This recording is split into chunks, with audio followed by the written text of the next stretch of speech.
আসসালামু আলাইকুম, সবাইকে স্বাগতম আমাদের নতুন একটা লেকচারে। তো আজকে আমরা পড়বো হচ্ছে তোমার পরিবেশ রসায়ন। এটা হচ্ছে আমাদের কেমিস্ট্রি ক্লাসের থার্ড ক্লাস। ঠিক আছে। তো তোমরা ইতিমধ্যে দুটো চ্যাপ্টার পড়ছো, একটা হচ্ছে তোমার গুণগত রসায়ন আর একটা হচ্ছে তোমার মৌলের পর্যাবৃত্ত ধর্ম ও রাসায়নিক বন্ধন। তোমাদের আদিল ভাই তোমার মৌলের পর্যাবৃত্ত ধর্ম রাসায়নিক বন্ধন নিছে আর আমি তোমার গুণগত রসায়নটা নিছি। ঠিক আছে। তো তোমরা ইতিমধ্যে ধারণা পেয়ে গেছো যে আমাদের কেমিস্ট্রি ক্লাস কিভাবে নেওয়া হবে। আর তার ধারাবাহিকতায় আমাদের নতুন একটা চ্যাপ্টার শুরু হচ্ছে, সেটা হচ্ছে তোমার পরিবেশ রসায়ন। তো প্রত্যেক ক্লাসের মতোই একটা কথাই বলবো যে আজকের ক্লাসটা পুরোপুরি দেখবা। দেখার পর যাদের সমস্যা আছে আর কি, এখন অনেকে আছে যারা এই তোমার পরিবেশ রসায়নটা খুব ভালো পারে, তারা শুধুমাত্র স্লাইড দেখলেই হবে। ঠিক আছে। দেখবা যে স্লাইডে কোনো কিছু নতুন আছে কিনা। যদি থাকে কিছু তাহলে সেই পার্টটা শুধুমাত্র ভিডিও দেখে নিবা। আর যারা মনে করো যে মনে করতেছো যে তোমার একটু বেসিকের সমস্যা আছে, না তুমি এই টপিকটা ভালো মতো পারো না, ভালো মতো বুঝো না, তাহলে তুমি পুরো ক্লাসটা করবা। ঠিক আছে, পুরো ক্লাসটা করবা, পুরো ক্লাসে নোট করবা। আমরা প্রত্যেকটা টপিক রাখছি যে সব টপিক থেকে তোমার কোয়েশ্চেন আসে, যে যে টপিক গুলো বারবার রিপিটেডলি আসে। ঠিক আছে। প্রত্যেকটা টপিক রাখছি। প্রথমে আমরা বেসিক আলোচনা করবো, দেন আমরা তোমার প্রশ্নতে যাবো। ওকে। তো আমরা বেশি কথা না বলে আমাদের ক্লাস শুরু করি। ঠিক আছে। আচ্ছা। তো আমাদের প্রথম টপিক সেটা কি? Boyle Charles গেলুসাক। সেলুসাক না, এটা গেলুসাক হবে। গেলুসাক। গেলুসাক ও অ্যাভোগাড্রোর সূত্র, গ্যাসের সমন্বয় সূত্র, আদর্শ গ্যাসের সমীকরণ। আচ্ছা, এই যে পরিবেশ রসায়ন এই চ্যাপ্টারের প্রথম দিকে তোমার কিছু আছে না, বায়ুমণ্ডলে কিছু স্তর আছে। সেই স্তরগুলো তোমরা বই থেকে নিজেরা পড়ে নিবা, কারণ সেই সব স্তর থেকে আসলে তেমন একটা প্রশ্ন আসে না। মেডিকেলে শুধুমাত্র প্রশ্ন আসে আর জাহাঙ্গীরনগর ভার্সিটিতে প্রশ্ন আসে। ঠিক আছে। জাহাঙ্গীরনগর ভার্সিটি ডি ইউনিটে বিশেষ করে সেই প্রশ্নগুলো আসে। আচ্ছা। তো সেই টপিক গুলো তোমাদের নিজের পড়া থাকবে, যেমন মেসোমন্ডল আছে, ট্রোপোমন্ডল আছে, ট্রোপোস্ফিয়ার, মেসোস্ফিয়ার, আয়োনোস্ফিয়ার। ঠিক আছে। এগুলো একবার নিজেরা দেখে নিবে। ওকে। যে কোনটা কতটুকু বিস্তৃত, কোন অঞ্চলে কি বলা হয়, কোনটাকে শান্ত মন্ডল বলা হয়, কোনটাকে শিলামন্ডল বলা হয়। ঠিক আছে, এগুলো দেখে নিবে। ওকে। চলো আমাদের প্রথম টপিক আমরা শুরু করি। দেখো, আমাদের প্রথম সূত্র এটা হচ্ছে তোমার বয়েলের সূত্র। আচ্ছা। ওই টপিকের পরেই কিন্তু আমাদের তোমার এই সূত্রগুলো শুরু হয়, গ্যাসের যে সূত্রগুলো আছে। প্রথমে বয়েল, চার্লস, তারপরে তোমার হচ্ছে কি রেনোর সূত্র বা গেলুসাকের সূত্র, তারপর হচ্ছে তোমার অ্যাভোগাড্রোর সূত্র, ডাল্টনের সূত্র। ঠিক আছে। গ্রাহামের গ্যাস ব্যাপন সূত্র। ওকে। আচ্ছা, বয়েলের সূত্র কি বলছে? বয়েলের সূত্র বলছে যে যদি ভর আর তাপমাত্রা তোমার ধ্রুবক থাকে বা স্থির থাকে। কি বললাম? ধ্রুবক থাকে বা স্থির থাকে মানে কি? স্থির থাকা মানে কি? তার কোনো চেঞ্জ হবে না, কোনো চেঞ্জেস আসবে না। আচ্ছা, কি বললাম আমি? যদি তাপমাত্রা স্থির থাকে, তাপমাত্রা টি স্থির, স্থির বা ধ্রুবক, তাহলে তোমার বিজ্ঞানী তোমার কি বলে, বয়েল কি বলছে? যে V is proportional two 1/p, মানে তার আয়তনটা কি হবে? চাপের ব্যস্তানুপাতিক, বা চাপ কি হবে? আয়তনের ব্যস্তানুপাতিক। আচ্ছা, এটাকে আমরা কি লিখতে পারি? আমরা জানি যে আমরা এটা এইভাবে লিখতে পারি, যদি আমরা সমানুপাতিক চিহ্নটা উঠাই দিই তাহলে কি থাকবে? একটা ধ্রুবক আসবে, কে ইন্টু 1/p। এটাকে আমরা এভাবে লিখতে পারি, পিভি, দাঁড়াও আমি কালিটা চেঞ্জ করি, পিটাকে আমি এই পাশে আনলাম, PV is equal to K. তাহলে আমরা বয়েলের সূত্র থেকে পাইলাম যে পি আর ভি এর গুণফলটা কি সর্বদা ধ্রুবক হবে। বুঝতে পারছো? পি আর বি মানে কি, প্রেসার আর ভলিউম বা চাপ আর আয়তনের গুণফলটা সর্বদা ধ্রুবক হবে। কখন? যখন তাপমাত্রা এবং ভর স্থির থাকবে। ক্লিয়ার? আচ্ছা, পিভি ইজ ইকুয়াল টু ধ্রুবক পাইলাম আমি। এখানে আমরা পিভি ইজ ইকুয়াল টু ধ্রুবক, এ থেকে কি লিখতে পারি? আমরা এটা লিখতে পারি না যে P1, কালারটা মনে আসবে না, ঠিক আছে আমি একটু অন্য কালার নেই, লাল কালার নেই। ওকে। P1 V1 is equal to P2 V2 is equal two P3 V3। এগুলো কি সব সমান না? আমি বললাম কি ধ্রুবক যেহেতু, মানে কি P1 V1 এর মান যদি 5 হয়, P2 V2 এর মানও 5 হইতে বাধ্য, P3 V3 মানও 5 হইতে বাধ্য। তাহলে আমি এটা কি লিখতে পারি? এটা সমান সমান কি লিখতে পারি আমি? PN VN, মানে কি n তম P n তম V, সেটা কি সমান P1 V1 এর সমান। বোঝা গেছে? এটা কিন্তু ইম্পর্টেন্ট, এটা কিন্তু আমাদের লাগে, বুঝছো? আমাদের বলে যে এত তাপমাত্রা, এই তোমার এত আয়তনে চাপ এত, অত আয়তনে চাপ কত, এটা কিন্তু বলে দেয়, তখন কিন্তু এই সূত্রটা অ্যাপ্লাই করতে হয়। আচ্ছা, সেটা আমরা দেখলাম। এখানে কিছু গ্রাফ আছে, এই যে তোমার পরিবেশ রসায়নে এই গ্রাফটা কিন্তু অনেক ইম্পর্টেন্ট। এই গ্রাফগুলো কিন্তু আমাদের লাগে। দেখো, প্রথম যে গ্রাফটা সেটা কি? পি বনাম ভি লেখচিত্র। ওকে। পি বনাম ভি লেখচিত্র যেইটা প্রথমে থাকে, এই যে এটা প্রথমে আছে না পি, পিটা ওয়াই এক্সিসে বসবে। যেই জিনিসটা প্রথমে থাকে সেটা কিন্তু ওয়াই এক্সিসে বসে, যেই জিনিসটা পরে থাকে মানে যেটা বনাম, যেটা যেটা বনাম সেটা কি ওয়াই এক্সিসে থাকে, আর পরে যেটা থাকে সেটা কোথায় থাকে? এক্স এক্সিসে। এটা তো বুঝো আশা করি, এক্স এক্সিস কোনটা, ওয়াই এক্সিস কোনটা। এক্স কোনটা? এই যে হরাইজন্টাল যেটা, আর ওয়াই কোনটা? ভার্টিক্যাল যেটা। বুঝতে পারছো? আচ্ছা। ওকে। এখন আমাদের বলছে কি পি বনাম ভি এর লেখচিত্রটা কেমন হবে? এটা কি একটা বক্ররেখা হবে না, বলো না? কারণ কি, পি আর ভি এর মধ্যে সম্পর্কটা কি ব্যস্তানুপাতিক না? যখন সম্পর্কটা ব্যস্তানুপাতিক হয় তখন সেখানে কি বক্ররেখা হয় না? অবশ্যই বক্ররেখা হয়। আচ্ছা, এখানে আমাদের দেখো কয়েকটা দিছে, কয়েকটা মান দিছে। উম আচ্ছা, দেখো কয়েকটা মান দিছে, কি দিছে? টি1 দিছে, টি2 দিছে, এটা টি3, বোঝা যাচ্ছে না মনে হয়। টি1, টি1, এটা হচ্ছে তোমার টি1, এটা হচ্ছে তোমার টি2, এটা হচ্ছে টি3, আমি যদি ভুল না করি। আহ হ্যাঁ, মেবি। আচ্ছা, এখন আমাদের বলতে হবে যে কোনটা বড়, টি1 বড়, টি2 বড়, না টি3 বড়? আচ্ছা দেখো তো, এই যে ভি যদি এদিকে যাচ্ছে, যখন ডান দিকে যাচ্ছে বা এক্স অক্ষের দিকে যাচ্ছে, এক্স এক্সিস এর দিকে যাচ্ছে, তখন কি ভি এর মান বাড়তেছে না কমতেছে? অবশ্যই বাড়তেছে। এখানে জিরো, মনে করো এখানে 1 2 3 4 5 6 7 এটা এভাবে করে যেতে থাকবে। ওকে, পি এর মান যত উপরে যাচ্ছে তত কি বাড়তেছে না? আচ্ছা, আমরা কি দেখতেছি, ভি এর মান যত ডান দিকে যাচ্ছে, পি এর মানটা কি তত কমতেছে না? দেখো প্রথমে কত ছিল, যখন মনে করো আমি ভি এর মান যখন মনে করো 5 লিটার, তখন তোমার পি এর মান মনে করো যে 20 এটিএম, সাপোজ 20 এটিএম।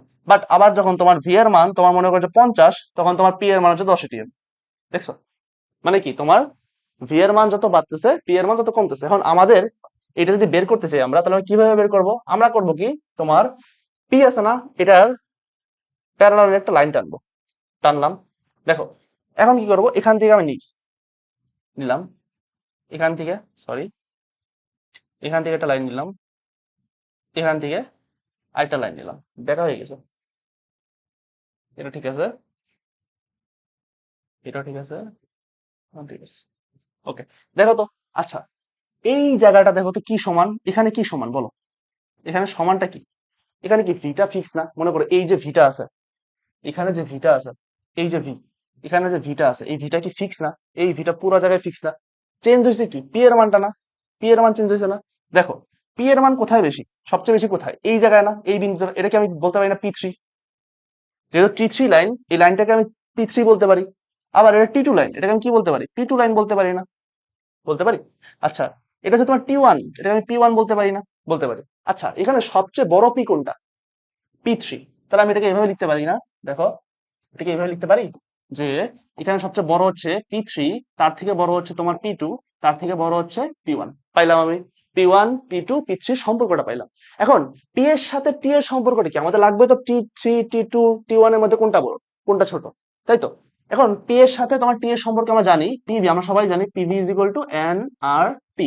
দেখো, পি এর সাথে টি এর সম্পর্ক হচ্ছে সমানুপাতিক, মানে পি যদি বাড়ে টি বাড়ে, টি যদি বাড়ে পি বাড়ে, টি কমলে টি কমে, টি কমলে পি কমে। বুঝতে পারছো? আচ্ছা, তাহলে আমার কি, যেটার পি বেশি সেটার টি বেশি, তাহলে সবচেয়ে টি বেশি কোনটার হবে? টি3। তাহলে টি3টা সবচেয়ে বড়, তারপরে বড় কোনটা? টি2, তারপরে বড় কোনটা? টি1। এই তো পেয়ে গেছি আমরা। দেখছো, আমরা পেয়ে গেছি। বুঝতে পারছো? এটা কিন্তু ইজি। টি3 বড়, টি2 বড়, তারপরে কি টি1টা বড়। হ্যাঁ, আশা করি বুঝতে পারছো। এটা কিন্তু আমরা কিন্তু এই এক্সিস এর ইতে নিলেও হইতো, তখন কিন্তু পিটা স্থির হয়ে যেত, তখন আবার ভি এর সাপেক্ষে আমাদের ক্যালকুলেশন করতে হইতো। ক্লিয়ার? আশা করি বুঝতে পারছো। ওকে, চলো আমরা দ্বিতীয় লেখচিত্রটা বুঝি আর কি। দ্বিতীয় লেখচিত্র কি, ভি বনাম 1/p বা পি ইনভার্স 1। দেখো, পি ইনভার্স 1 মানে কি? 1/p না রে? তাহলে আমাদের এই সূত্র কি শিখছিলাম আমরা? V is equal to K into 1/p, তাই না? এটা না? এটা তো, দেখো এখানে ভি কোথায় বসছে? ওয়াই এক্সিসে না? তাহলে লিখলাম ওয়াই। কে, এটা কি এম আকারে প্রকাশ করা যায় না? ঢাল, ঢাল লেখা যায় না? এম লেখা যায় না? এখানে এম লিখলাম, ইনটু এই যে 1/p, এটা কি এক্স অক্ষে বসছে না? এক্স লিখলাম। Y is equal to M into X বা এম এক্স, এটা কি মূল বিন্দুগামী সরলরেখা সমীকরণ না? এটা তো মূল বিন্দুগামী সরলরেখা সমীকরণ, তাই তো? আচ্ছা, মূল বিন্দুগামী সরলরেখা সমীকরণ, দেখো এখানে সব কিন্তু মূল বিন্দুগামী। এখন আমাদের কি করতে হবে? সেম জিনিস বের করতে হবে, টি3 বড় না টি2 বড় না টি1 বড়, সেটা বের করতে হবে। আবার সেম জিনিস করবো আমরা, কি করবো? ট্রিক্স কি তোমার, যে আমরা একটা প্যারালাল লাইন টানবো। কোন অক্ষে টানবো? মনে করো আমি দিলাম এক্স অক্ষরে টানি আমরা, সরি ওয়াই অক্ষের প্যারালাল টানি, আবার টানলাম। ওকে, এবার আমি কি করলাম, 1/p কে আমি ধ্রুবক দিয়ে দিলাম। বুঝতে পারছো? 1/p কে আমি কি করলাম? ধ্রুবক দিয়ে দিলাম। ওকে, এটা কি, এখানে 1/p টা কি ফিক্স না? এই জায়গাটা কি 1/p টা ফিক্স না? আচ্ছা, দেখো এইটার মান কি হবে? ভি1 হবে না? টি1 এর জন্য এটা কি হবে? ভি1। টি2 এর জন্য কি হবে? ভি2। টি3 এর জন্য কি হবে? ভি3। বোঝা গেছে? আচ্ছা, এখানে সবচেয়ে বড় কোনটা বলো তো আমাকে? ভি3 সবচেয়ে বড়, তাহলে আমি লিখি সবচেয়ে বড় কোনটা? সবচেয়ে বড় দ্বিতীয় চিত্রে তোমার হচ্ছে কি V3, তারপরে কোনটা V2, তারপরে কোনটা V1। বুঝা গেছে? এখন ভি এর সাথে তোমার টি এর সম্পর্ক কি দেখো তো। এই যে ভি, এই যে টি, ভি এর সাথে টি এর সম্পর্ক কি সমানুপাতিক না, প্রপোর্শনাল টু টি না? অবশ্যই। তার মানে ভি যদি বাড়ে টি বাড়বে, ভি কমলে টি কমবে। ওকে, তার মানে কি হবে, V3 যেখানে আছে সেটাকে কে রিপ্লেস করবে, T3 রিপ্লেস করবে। ওকে, T3 সবচেয়ে বড়, তারপর হচ্ছে T2, তারপর হচ্ছে তোমার T1। এই তো আমরা পেয়ে গেছি 2 নাম্বারটা। বোঝা গেছে? দেখো, আগেরটাও কিন্তু সেম ছিল, এটাও কিন্তু সেম হয়ে গেছে। ওকে, বোঝা গেছে? আচ্ছা, এবার আমরা 3 নাম্বারটা করি। দেখো, সেম, এবার কি পিভি বনাম পি। আচ্ছা দেখো,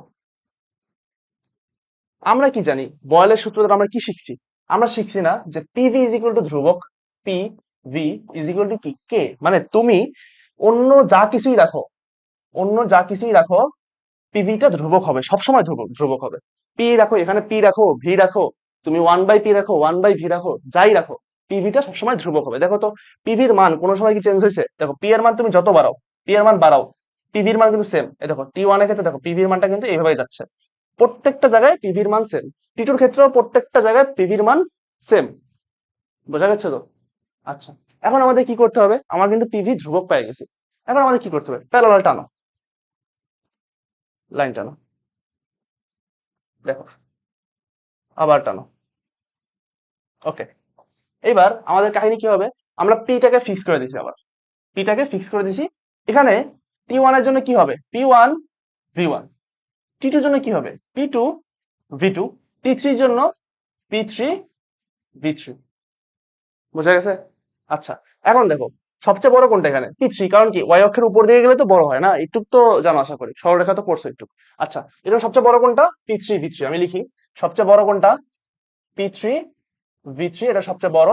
তারপরে বড় কোনটা? P2 V2। তারপরে কোনটা বড়? আমার P1 V1। P1 V1। এখন আমরা দেখছি যে P1 P আর V এর সাথে, দেখো P আর V এর সাথে T এর সম্পর্কটা কিরকম রে? সমানুপাতিক, আবারও সমানুপাতিক। তার মানে কি, যেখানে P3 V3 বড়, সেটাকে কি দ্বারা রিপ্লেস করা যাবে? T3 দ্বারা। ওকে, রিপ্লেস করি। কি দ্বারা রিপ্লেস করবো আমি? T3। তার মানে সবচেয়ে বড় T3, তারপরে P2 V2 তে কি লিখবো আমি? T2। P1 V1 কে কি লিখবো আমি? T1। এই তো পেয়ে গেলাম আবার। দেখছো কত ইজি?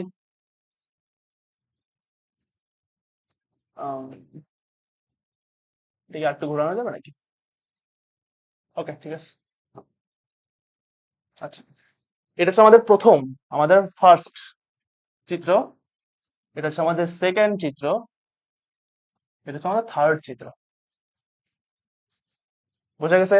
দেখো, এই যেখানে লেখা দিছে যে প্রতি ক্ষেত্রে, দেখো সবগুলো ক্ষেত্রেই কি আমার T3 সবচেয়ে বড়, T1 তারপরে T2, তারপরে সবচেয়ে ছোট কোনটা? T1। বোঝা গেছে? খুবই ইজি কিন্তু। এই গ্রাফ থেকে কিন্তু প্রশ্ন আসবে মাস্ট। কি বললাম? এখান থেকে প্রশ্ন আসবে, গ্রাফ থেকে প্রত্যেকবারই প্রশ্ন আসে। ওকে, আচ্ছা, পরেরটাই যাই আমরা।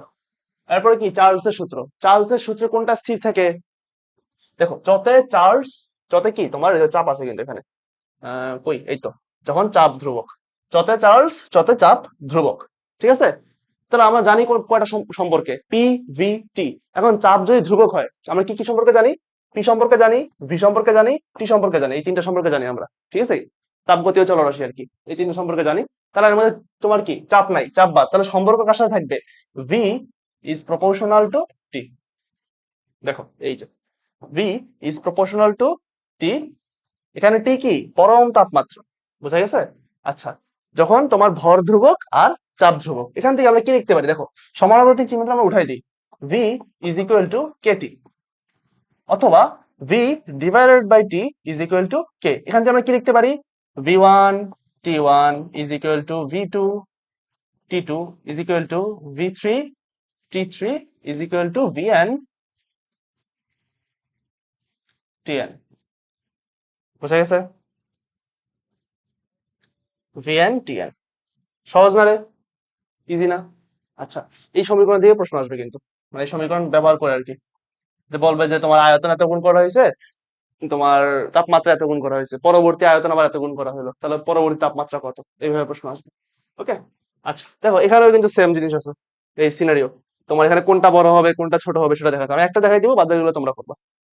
ওকে, নিজেরা করবা, সেম জিনিস, সেম ফরম্যাটে আগাবো আমরা। ওকে, এখানে দেখো তোমার দেওয়া আছে কি ভি বনাম টি। আচ্ছা, আমরা কি শিখছি যে তোমার ভি ডিভাইডেড বাই টি সমান সমান ধ্রুবক, চার্লসের সূত্র। চার্লসের সূত্র আমরা কি শিখছি, ভি ডিভাইডেড বাই টি মানে ভি আর টি এর অনুপাতটা বা রেশিওটা তোমার কি ধ্রুবক। ওকে, দেখো এখানে দেওয়া আছে কি ভি, এখানে দেওয়া আছে টি, তার মানে কি হবে, সরলরেখা হবে। এটুকু তো বুঝতে পারতেছো, ভি আর টি এর যে সরলরেখা হবে, কারণ কেন দেখো তো, এই যে ভি আর টি এখানে আছে না, তাহলে ভি কোথায় আছে, ওয়াই এক্সিস আছে, তার মানে এটা কি লিখতে পারি, এখানে ওয়াই লিখতে পারি আমি। এটা কি ওয়াই, এটা কি টিটা কি এক্স না, এটা কি M, Y is equal to M X না, এটা কি মূল বিন্দু কবি সরলরেখা না, দেখো তো এটা আছে কিনা, এই যে মূল বিন্দু, জিরো জিরো বিন্দু, এখানে কি সরলরেখা না প্রত্যেকটা।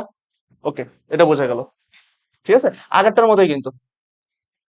এখন দেখো আমি কি করবো, একটা তোমার এখানে ওয়াই অক্ষের একটা প্যারালাল লাইন টানলাম। এখন আমি কোনটাকে ফিক্স করে দিছি, আমি টিটাকে ফিক্স করে দিছি, এটা কি টি, টিকে আমি ফিক্স করে দিছি, বুঝা গেছে। এখন আমি দেখবো কোনটা বড়, সবচেয়ে বড় কোনটা এখানে, পি ওয়ান, তাই না, সরি, সবচেয়ে বড় কোনটা পি ওয়ান, তারপরে বড় কোনটা পি টু, তারপরে সবচেয়ে ছোট কোনটা পি থ্রি, কারণ কি এক্স মানে ওয়াই অক্ষের সবচেয়ে নিচের দিকে, তাই না। মনে করো আমি এক্স অক্ষ দিয়ে 5 একে বসলাম, তারপরে মনে করো এটা 2, এটা 3, এটা 4, এইভাবে করে উপরে উঠবে না। ওকে, তারপরে সবচেয়ে বড় কোনটা আমি এখানে পাইলাম, পি ওয়ান, সবচেয়ে বড় পি ওয়ান, তারপরে পি টু, তারপরে পি থ্রি, মানে সবচেয়ে ছোট কোনটা পি থ্রি। ওকে, এবার আমার চাইছে কি, এখানে ভি চাইছে, তার মানে ভি এর সম্পর্কগুলো বের করতে হবে। এখন পি এর সাথে ভি এর সম্পর্ক কি রে, ব্যস্তানুপাতিক, বয়েলের সূত্রতে পাইছি আমরা। আমরা কি জানি, তারপর আমি দেখাই, PV is equal two nRT জানি না আমরা, এনআরটি। ওকে, পি এর সাথে ভি এর সম্পর্ক কি, কারণ যদি পি রাখি এই পাশে, তাহলে কি ভিটাও ভেবে চলে যাবে না, এনআরটি ডিভাইডেড বাই ভি, তার মানে ভি পি এর সাথে ভি এর সম্পর্ক কি, ব্যস্তানুপাতিক, 1/v। তার মানে যদি ভি বাড়ে পি কমবে, পি বাড়লে ভি কমবে। দেখো পি কি বাড়ছে সবচেয়ে বেশি কোনটায়, পি ওয়ানে, তার মানে পি ওয়ানটা সবচেয়ে কম হবে। পি থ্রি কি সবচেয়ে কম না, চারটা সবচেয়ে কম না, তার মানে কি আয়তনটা সবচেয়ে বেশি কোথায় হবে, ভি থ্রি তে হবে। তার মানে পি ওয়ান এর জন্য কি হবে, ভি ওয়ান, পি টুর জন্য হবে ভি টু, পি থ্রির জন্য হবে ভি থ্রি। কারণ আয়তন তাহলে সবচেয়ে কোথায় বেশি হবে, ভি থ্রি তে, আয়তন ভি থ্রি সবচেয়ে বেশি, তারপরে সবচেয়ে বেশি হচ্ছে ভি টু তে, তারপরে সবচেয়ে কম হচ্ছে কোথায়, ভি ওয়ান এ। এই হচ্ছে আমাদের সমীকরণ। সমীকরণ বলতে আমাদের ই পাইলাম আর কি, ক্রমটা পেয়ে গেলাম আমরা। এই তো এটাই, এটা হচ্ছে আমাদের অ্যান্সার, মনে থাকবে। এটা কিন্তু তোমার পরিবেশনে এই গ্রাফগুলো কিন্তু খুবই ইম্পর্টেন্ট, ঠিক আছে। বাদ দিয়ে এগুলো পারবা আশা করি, নিজেদের জন্য দিলাম। ওকে, আচ্ছা, আরেকটা জিনিস আছে তোমার এখানে, পরম শূন্য তাপমাত্রা। দেখো পরম পরম শূন্য তাপমাত্রা জিনিসটা কি, এটা জানা লাগবে। যেই তাপমাত্রা তোমার দেখো এই যে আসতেছে না, এখানে আস্তে আস্তে আস্তে আস্তে দেখো এখানে কি হইতেছে, এই যে -273°C তাপমাত্রায় কি আয়তন শূন্য হয়ে যাচ্ছে। আয়তন কি আসলে শূন্য হওয়া সম্ভব, কোনো সময় সম্ভব না, সম্ভব না। এই কারণেই কি বলা হয় এটাকে, আনরিয়েলিস্টিক একটা তাপমাত্রা বলা হয়। এই তাপমাত্রায় আসলে তাত্ত্বিক ভাবে, কি বললাম, তাত্ত্বিক ভাবে বা লেখালেখি ভাবে, তোমার ফিজিক্যালি না বা তোমার পরীক্ষণীয় ভাবে না, তাত্ত্বিক ভাবে কি হয়, আয়তন শূন্য হয়ে যায়। সেই তাপমাত্রায় কি বলা হয়, পরম শূন্য তাপমাত্রা। আই রিপিট, কি বলা হয়, পরম শূন্য তাপমাত্রা। তোমাদের প্রমাণ তাপমাত্রা, তারপরে কক্ষ তাপমাত্রা, পরম শূন্য তাপমাত্রা প্যাচ লাগে। পরম শূন্য তাপমাত্রা, পরম শূন্য তাপমাত্রা, পরম শূন্য তাপমাত্রা কত রে, -273°C বা 0 কেলভিন। ঠিক আছে, এটা ইম্পর্টেন্ট, এটা মনে রাখবা। ওকে,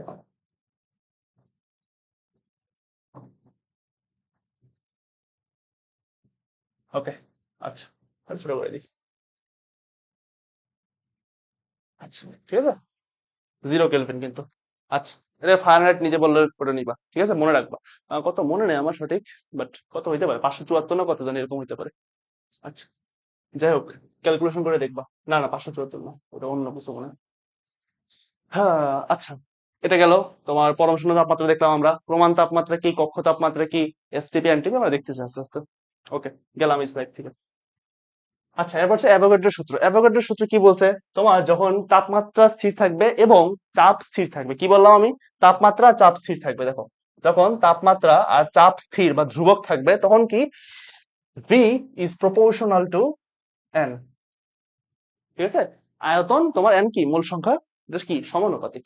ওকে, এটাকে আমরা কিভাবে লিখতে পারি, V is equal to K N, অথবা V divide by N is equal to K বা ধ্রুবক। তাহলে আমি এটা কিভাবে লিখতে পারি, V one divide by N one is equal to V two divide by N two এটা কি লিখতে পারি আমি? ভিএন এন এন, মানে এটা এন তম, বোঝা গেছে? এটা কি আমার কার সূত্র? অ্যাভোগাড্রোর সূত্র। অ্যাভোগাড্রোর সূত্র, অ্যাভোগাড্রোর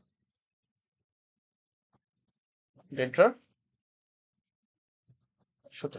ওকে, দেখো অ্যাভোগাড্রোর সূত্র তো, সরি এটা গেলুসাকের সূত্র। দেখো গেলুসাকের চাপীয় সূত্র, বা এটাকে তোমার রেনর সূত্র বলা হয়। কি বলা হয়? গেলুসাকের চাপীয় সূত্র বা রেনর সূত্র। কার সূত্র? রেনো, রেনোর চাপীয় সূত্র। ঠিক আছে, এটা তোমার ফিজিক্স বই বা দেখো রেনো দেখবা নাম দিয়ে। রেনো কি বলছে? তোমার এখানে তাপ এই স্থির থাকবে কোনটা? দেখো, যখন ভর ও আয়তন ধ্রুবক, আমরা কি দেখছি? বয়েলের সূত্র স্থির থাকে কোনটা? টেম্পারেচার, তাপমাত্রা। চার্লসের সূত্র স্থির থাকে কোনটা? তোমার প্রেসার। যত চার্লস যত চাপ। আর গেলুসের সূত্র স্থির থাকে কোনটা? আয়তন। এক একটা মনে করো যে একটা একটা করে স্থির থাকে, অন্য একটা স্থির থাকে। বুঝা গেছে? আচ্ছা, কি বললাম আমি? এখানে স্থির থাকে কোনটা? ভর তো স্থির থাকবেই, সাথে আয়তনটা স্থির থাকে। আচ্ছা, তাহলে ভর আর আয়তন যদি স্থির থাকে তাহলে সম্পর্কটা কি হবে? পি ইজ প্রপোর্শনাল টু টি।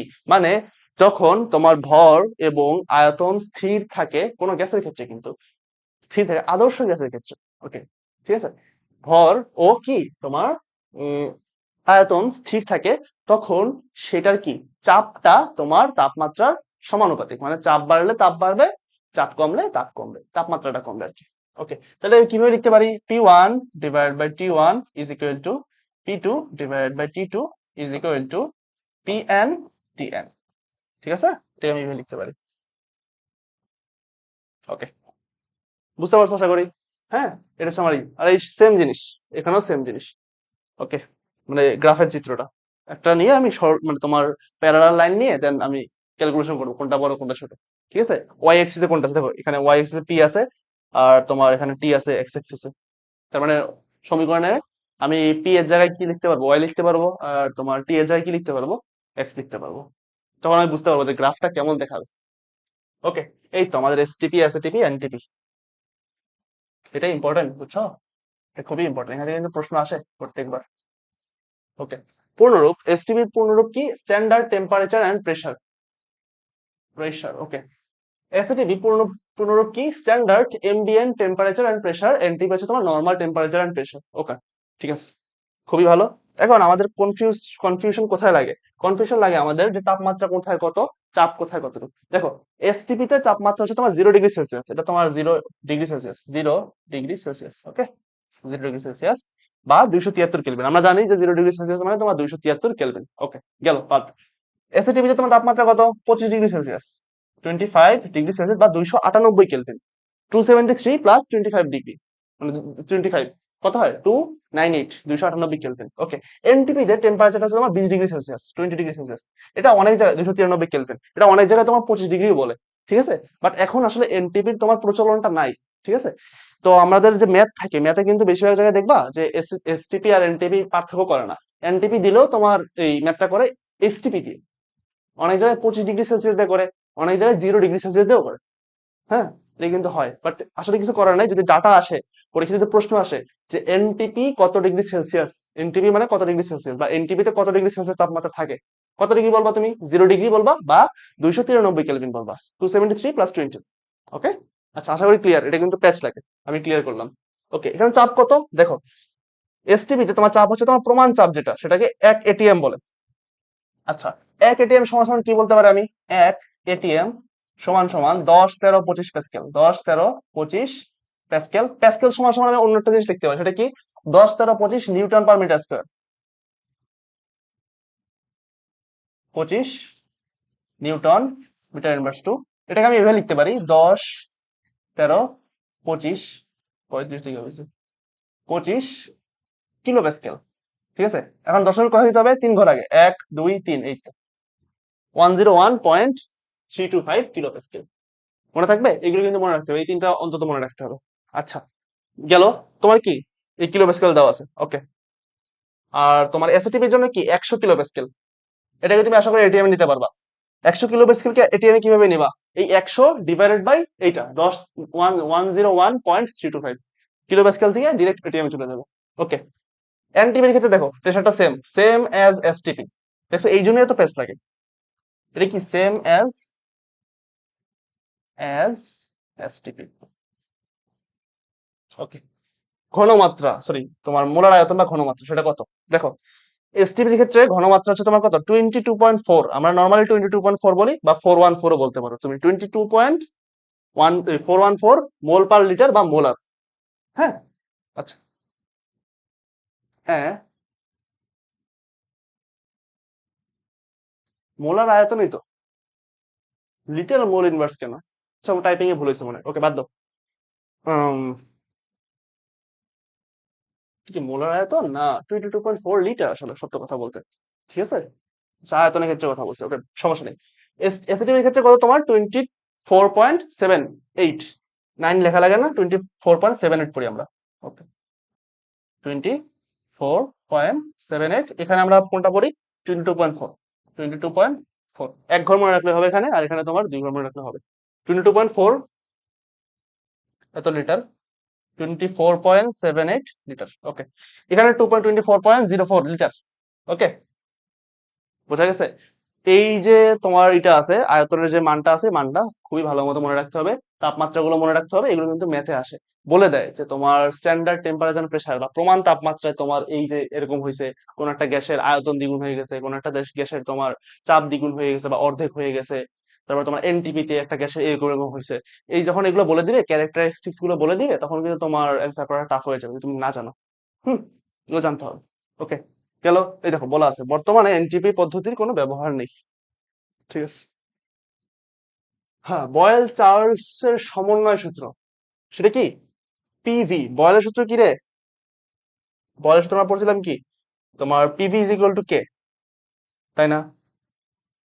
আচ্ছা, চার্লস এর সূত্র আমরা কি শিখছিলাম? চার্লস এর সূত্র কি স্থির ছিল? চাপ স্থির ছিল না? সেখানে আমরা দেখছিলাম না, V divided by T is equal to K. তাহলে আমি এই দুটা মিক্স যদি করি তাহলে কি লিখতে পারি আমি? PV divided by T is equal divided by T is equal to K. তাহলে আমি কি লিখতে পারি? P one divided by T one is equal to P two divided by T two is equal to PN VN divided by TN. মনে থাকবে? ওকে, এটা কিন্তু লাগে সমন্বয় সূত্র, এটা এটা কিন্তু লাগে। ঠিক আছে, বয়েলস আর চার্লসের সমন্বয় সূত্র এখানে বলা আছে, কোনটা কি ভুংবাং দরকার নাই। PV is equal two nRT, এটা কি আদর্শ গ্যাসের সমীকরণ। এখানে আমি কি লিখতে পারি দেখো, এনআরটি এন সমান সমান আমি কি লিখতে পারি? এন সমান সমান আমরা লিখতে পারি ডাব্লিউ ডিভাইডেড বাই এম। এটা সমান সমান আমি লিখতে পারি ভি লিটার এককে ডিভাইডেড বাই 22.4। ওকে, এটা সমান আমি লিখতে পারি কি, X divided by N A. এক্সটা কি? অণুর সংখ্যা, পরমাণুর সংখ্যা বা আয়ন সংখ্যা। গেল, এই কাহিনীগুলো গেল। ওকে, দেখো এই যে এখন এনটা আছে, এন এর জায়গায় আমরা এগুলোতে রিপ্লেস করবো। দেখো এই যে লিখছে ডাব্লিউ ডিভাইডেড বাই এম বা এন ডিভাইডেড বাই এন, এই এনটা কিন্তু সেম, এক্সট্রা যা এনটা কি কথা, অণুর সংখ্যা, পরমাণুর সংখ্যা বা আয়নের সংখ্যা ডিফাইন করে। ওকে, বা ডিনোট করে। আরটা কি? আরটা হচ্ছে তোমার মোলার গ্যাস ধ্রুবক, এটা আমরা দেখবো। আর এর কত কিছু একক আছে, আছে নাকি? হ্যাঁ, এটা না শেষ করলাম। ওকে,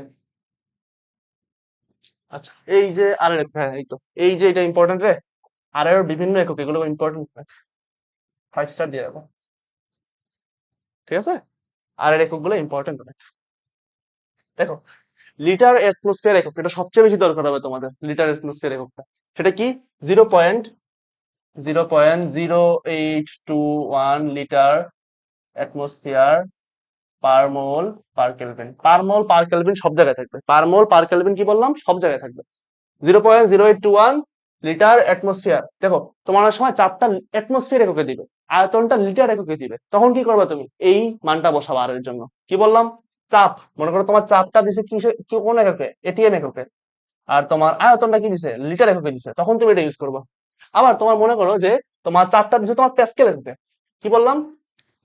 চাপ এটা দিছে তোমার প্যাসকেল বা নিউটন পার মিটার স্কোয়ার এককে দিছে, তখন তুমি কি ইউজ করবা? আর এর মানটা ইউজ করবা 8.314 জুল পার মোল, আর পার কেলভিনে থাকবেই, পার মোল পার কেলভিন। ক্লিয়ার? ক্লিয়ার তো? ওকে, গেল। আর এই যে আর এর এককটা, এটাকেই বলা হয় তোমার আর এর সার্বজনীন, সরি এসআই একক। এটাকে তো সার্বজনীন গ্যাস ধ্রুবক বলে, এটাকে তোমার বলা হয় থট, ওকে, এটাকে তোমার কি বলা হয়? এসআই একক, আর এর বা মোলার যে গ্যাস দ্রব্যটা আছে সেটা কি এসআই একক, এসআই ইউনিট, এসআই ইউনিট, ঠিক আছে, স্ট্যান্ডার্ড ইন্টারন্যাশনাল স্ট্যান্ডার্ড ইউনিট। ওকে, সিজিএস একক কোনটা? দেখো, সিজিএস এককে ইউজ হয় তোমার আর্গ, শক্তির ক্ষেত্রে। আমরা জানি শক্তির অনেকগুলো একক আছে, ইলেকট্রন ভোল্ট আছে, তোমার আর্গ আছে, জুল আছে, মেগা ইলেকট্রন ভোল্ট আছে। এখন কথা হচ্ছে আমি কিন্তু ট্রান্সফরমেশনও শিখাইছিলাম, তাই না? আমি দেখাইছিলাম কি যে 1 ইলেকট্রন ভোল্ট গুণগত রসায়নে দেখাইছিলাম রে, 1 electron volt is equal two 1.6 into 10^12 erg. তারপর 1 electron volt is equal two 1.6 into 10^19 joule. আবার 1 জুল ইজ ইকুয়াল টু 10^7 আর। দেখাইছিলাম না এটা আমি? এই ট্রান্সফরমেশন গুলো দেখাইছিলাম তো। তো দেখো 8.314 ইন্টু তোমার আর নিলে কত হবে? 10^7 তোমার কি হবে? গুণ হবে। সেম দেখো 10^7 শুধু গুণ করছে, আর্গ মোল পার লিটার, সরি পার মোল পার কেলভিন। বুঝা গেছে? বাকি সব কিন্তু সেম আছে, পার মোল পার কেলভিন থাকবে। আচ্ছা, এরপরে তোমার ক্যালোরি একক, এটা মনে রাখবে একটু, এটা কিন্তু ইম্পর্টেন্ট, এটা কিন্তু আসে অনেক জায়গায় আসছে ক্যালোরি এককটা। 1 পয়েন্ট, এটা কিন্তু নেওয়া যায়, ঠিক আছে? আমরা জানি কি 1 ক্যালোরি সমান সমান কত? 4.1 এর জুল না? তাই তো, এটা শিখছিলাম তো আমরা, এটা কিন্তু মনে রাখতে হবে। আচ্ছা, ইঞ্জিনিয়ারিং একক, এটা কিন্তু লাগে বাট তেমন লাগে না, এটা মনে রাখতে পারো, ইচ্ছা হলে মনে রাখতে পারো, বাট এটা ইম্পর্টেন্ট না। উপরে 4টা ইম্পর্টেন্ট, সবচেয়ে বেশি ইম্পর্টেন্ট কোনটা? 1 নাম্বারটা, 2 নাম্বারটা, এই দুটো থেকে প্রশ্ন আসে সব, এই দুটো থেকে, এই দুটো থেকে প্রশ্ন আসে। ওকে, গ্যাসের ঘনত্ব সংক্রান্ত। আচ্ছা, বয়েলের সূত্র থেকে আমরা কি পাইছি? D proportional to P. এখন কথা হচ্ছে আমরা বয়েলের সূত্র থেকে কই পাইলাম যে ডি প্রপোর্শনাল টু পি? আচ্ছা দেখো তো, আমরা কি জানি? PV is equal two nRT জানি না আমরা? পিভি ইজ ইকুয়াল টু, আমি তোমাদের দেখাই একটু দাঁড়াও, এটা পেজ নেই। আমরা কি জানি? PV is equal to N R T. Okay, আমি এন সমান সমান কি জানি? ডাব্লিউ ডিভাইড বাই এম না? এন ইজ ইকুয়াল টু কি? W by M. আচ্ছা, আমি এটা রিপ্লেস করি, PV is equal to W divide by M R T. এটাকে আমি একটু সাজায় লিখি, তোমাদের বোঝার সুবিধা আছে। Or, or, okay, PV is equal to, উপরে সবগুলো একসাথে গুণ করলাম, W R T divided by M. Okay, or, দেখো আমি এখন আর আর গুণ করে দিব, W R T, W R T is equal to কি লিখবো? পিভিএম, পিভিএম। এখন আমার টার্গেট থাকবে কি? তোমার পিভিএম লিখি নেই, লিখছিলাম তো, আচ্ছা, পিভিএম। আমার টার্গেট কি? ভেঙে ভেঙে দেখানো যাতে তোমরা বুঝতে পারো, অনেকে থাকে যে মানে সহজে বুঝতে পারে না ট্রান্সফরমেশন গুলো, ঠিক আছে? আচ্ছা, ওকে, এইবার উম আমরা ঘনত্ব সমান কি জানি রে? ঘনত্ব, র- ঘনত্ব রো ইজ ইকুয়াল টু কি জানি আমরা? Rho is equal to M by V, তাই না? এম ডিভাইডেড বাই ভি জানি না আমরা? এটা তো জানি নাকি? রো ইজ ইকুয়াল টু কি? M by V. ওকে, দেখো আহ, হ্যাঁ, আচ্ছা, এবার আমি যদি কাজ করি একটা, দেখো আমি ডাব্লিউটাকে এই পাশে রাখলাম, আর টিটাকে ওই পাশে পাঠাই দিই, P V M divide by কি? R T. ওকে, অর, এবার ডাব্লিউটা আমি কি করব?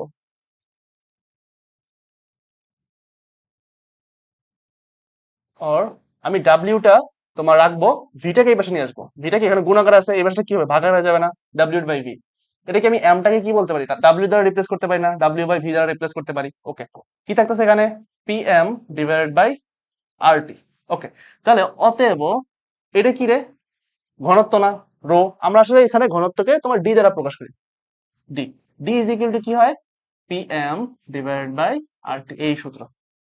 বোঝা গেছে? PV, PV is equal two nRT থেকে আমরা কিভাবে তোমার ঘনত্ব পাচ্ছি সেটা। এখন দেখো তোমার এখানে সম্পর্কগুলো আমরা তো দেখি, দাগ পড়ে না কেন? আচ্ছা, ডি এর সাথে তোমার পি এর সম্পর্ক কি? সমানুপাতিক, D is proportional two P. দেখো তো কি লেখা আছে? D is proportional two P, গেল। এবার দেখো, D is proportional to 1/t, তাই না? D is proportional to 1/t, দেখো কি লেখা আছে? D is proportional to 1/t।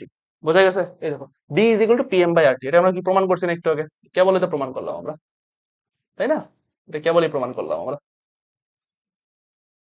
বোঝা গেছে? তাহলে এটা কি আমরা কি লিখতে পারি? লিখছে হ্যাঁ, D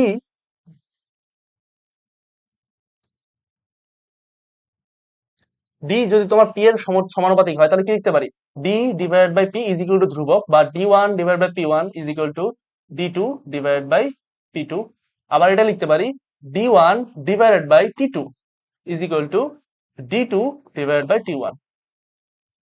sorry sorry sorry, okay, D one divide by T one is equal two,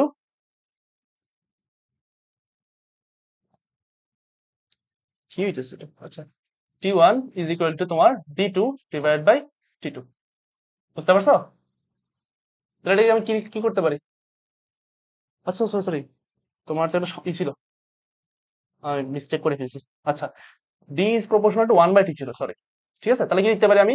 DT is equal to K, বা D one T one is equal to D two T two.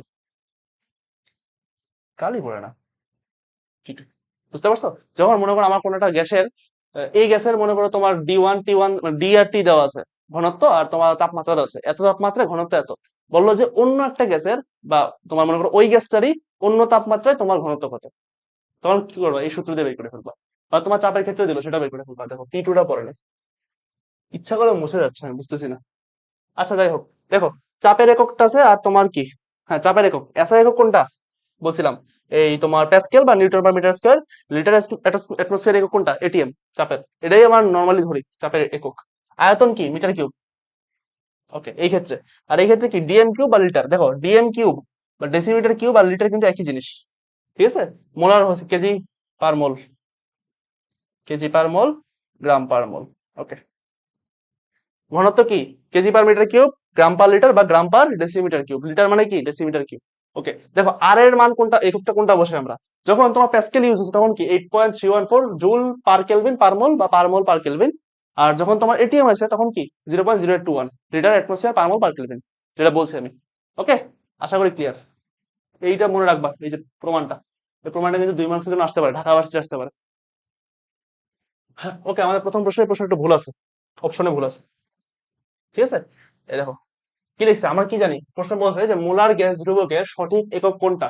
Litre atmosphere per mole per kelvin, এটাই answer. But এখানে আরো answer আছে, litre atmosphere পার মোল per kelvin একই রকম, joule per মোল per kelvin. এখানে আসলে কি এই ইনভার্সনটা হবে না, এখানে তোমার মোলের উপর ইনভার্সটা হবে না, শেষ। তখন অ্যান্সার শুধুমাত্র এই নাম্বারটা থাকে, বাদ এগুলো অ্যান্সার হয় না। ঠিক আছে, ক্যালোরি পার মোল পার কেলভিন হবে, আর্গ পার মোল পার কেলভিন, এটাও তো হয়। ঠিক আছে, আর এর মানগুলো কই? এই তো দেখো, আর্গ পার মোল পার কেলভিন, এটাও হয়, এখানেও ভুল আছে। ঠিক আছে, একটু চেক করে নিও এটা, এখানেও ভুল আছে, এখানেও মোল পার মোল হবে না। ওকে, তাহলে দেখো তিনটা অ্যান্সার হয়ে যেত, চারটা অ্যান্সার, শুধুমাত্র এটা অ্যান্সার না। কি বলবো আর। ওকে, সরি, ক্যালোরিটা অ্যান্সার না।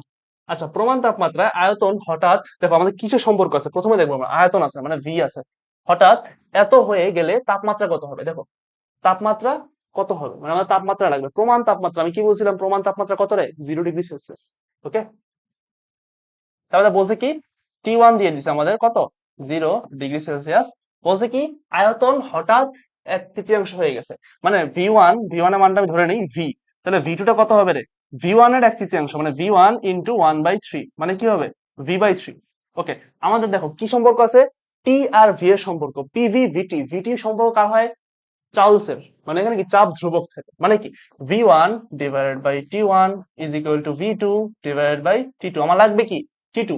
তাহলে আমি রাখলাম, উল্টাই দিই, T one divide by V one is equal to T two divide by V two. অর্থাৎ T two is equal to কি থাকবে আমার? T one divide by V one into V two. Okay, এবার মান বসে আমরা, টি ওয়ান এর মান কত? 0°C বা 273 কেলভিন। তোমার ভি ওয়ান এর মান কত? ভি। আর ভি টুর মান কত? ভি/3। ওকে, ভি/3। ভি, ভি কাটা, তাহলে এটার মান থাকছে কি 273 ডিভাইড বাই 3। মানটা কত আসবে দেখি? 273 ডিভাইড বাই 3, 91। Okay, 91 kelvin. এটা কি আমার অ্যান্সার? তাপমাত্রা কত হবে? ওকে, অ্যান্সার 91 কেলভিন। বুঝতে পারছো? বুঝতে পারছো? যদি এখানে প্রমাণ তাপমাত্রা যা কক্ষ তাপমাত্রা বলতো তাহলে কত হইতো? 25°C। ওকে, গেল। এটা কি কোথায় আছে, বইটা নাকি? বইয়ের টেস্ট, কত সহজ প্রশ্ন। আচ্ছা, 38.5 ডিগ্রি সেলসিয়াস তাপমাত্রায় তাপমাত্রা দিচ্ছে, টেম্পারেচার দিয়ে দিচ্ছে টি তাপমাত্রায় গ্যাস সিলিন্ডারের চাপ পি দিছে। দেখো, পিভি ভিটি পিটি, পিটি কার সম্পর্ক? রেনোর সূত্র না বা গেলুসের সূত্র না, তাহলে পি আর টি এর মধ্যে সম্পর্ক কি? P1 divided by T1 is equal to P2 divided by T2. ওকে, আমার লাগবে কি বলছে সর্বোচ্চ কত চাপ সহ্য করতে পারবে, মানে আমার P2 এর মানটা লাগবে। তাহলে আমি লিখি P2 is equal to কি হবে? P1 divided by T1 into T2। এখন P1 এর মান কত?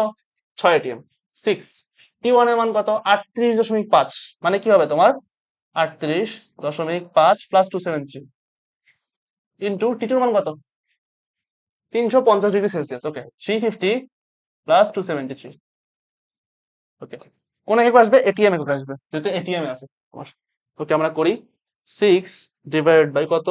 38.5 প্লাস 273 ইন্টু 350 প্লাস 273, 12 আচ্ছা 12। হ্যাঁ, আমাদের তো 12 আসছে, 12 এটিআর। আরেকবার করি, যেহেতু নান আছে অপশনে, নান হবে। ওকে, 6 ইন্টু বলছে এত তাপমাত্রা আর কার্বন নিউক্লিয়ার এত তাপমাত্রা সিলিন্ডার বিস্ফোরিত হয় সর্বোচ্চ কত চাপ সহ্য করে। আচ্ছা, 6 ইন্টু তোমার কত? 350 প্লাস 273 ডিগ্রি ডিভাইডেড বাই আমার T1 38.5 প্লাস 273, 12। হ্যাঁ, নান হবে, 12 এটিএম, কোনটা নাই, answer none. Okay, 80 ml gas is collected over water at আইউটিতে আসছে না? হ্যাঁ, water at 70 degree Celsius, 17 degree Celsius and 750 millimeter আলোর চাপ আর কি, millimeter Hg pressure.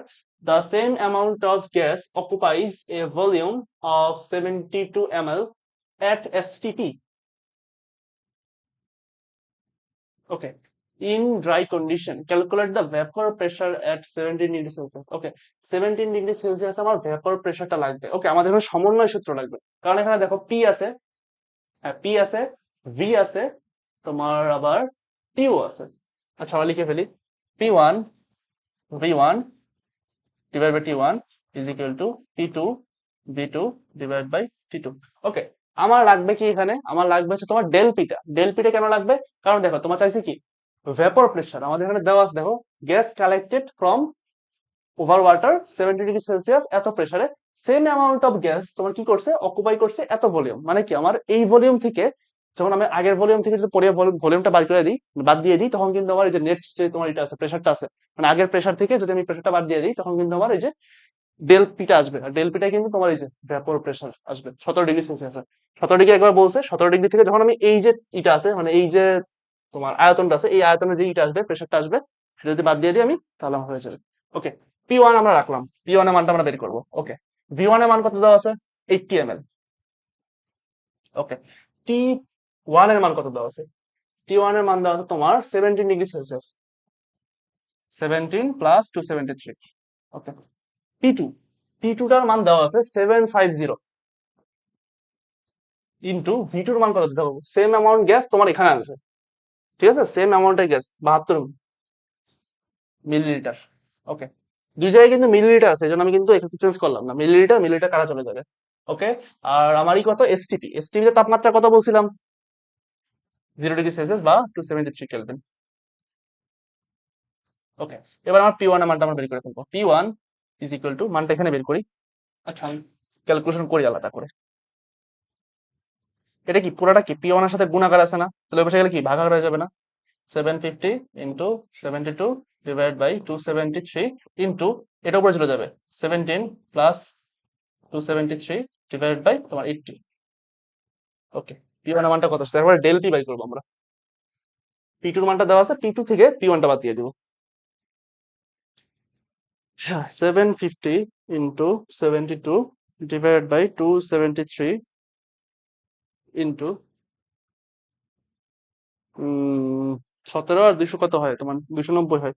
290 divide by 80, আমার মান আসছে 717। 717 এরকম আসার কথা। আচ্ছা দেখি, 717 মিলিমিটার পার চাপ এইচজি। এই ক্যালকুলেশন কথা ভুল করছি, অ্যান্সার মিলে কিনা আমার কেন জানি মনে হচ্ছে কোথাও ভুল হয়েছে। আচ্ছা, নাও হইতে পারে, আশ্চর্য। সাতারো কিছু আছে। 7.0303 পর্যন্ত রাখলে হবে মিলিমিটার এইচজি। ওকে, তাহলে ডেল পিটা কি হবে? P two minus P one, পি2 মাইনাস পি1, 750 মাইনাস তোমার 717.03, 750 মাইনাস অ্যান্সার 32.96, 32.96, এটা কি হবে? উম, আমার কেন জানি মনে হচ্ছে ক্যালকুলেশন ভুলেছে কোথাও।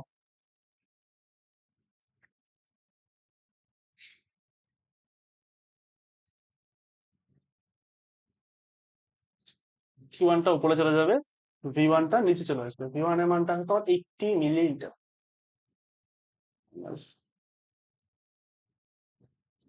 আচ্ছা, এক second, calculate the vapour pressure.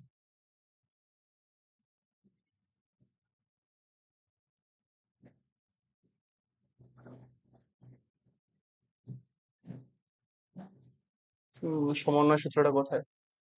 এই তো, পি1 ডিভাইড বাই টি1, ঠিকই তো আছে।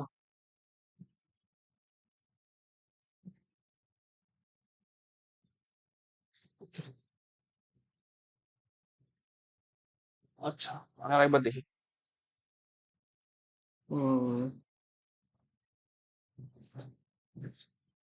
হইতেছে না, হয়ে গেছে।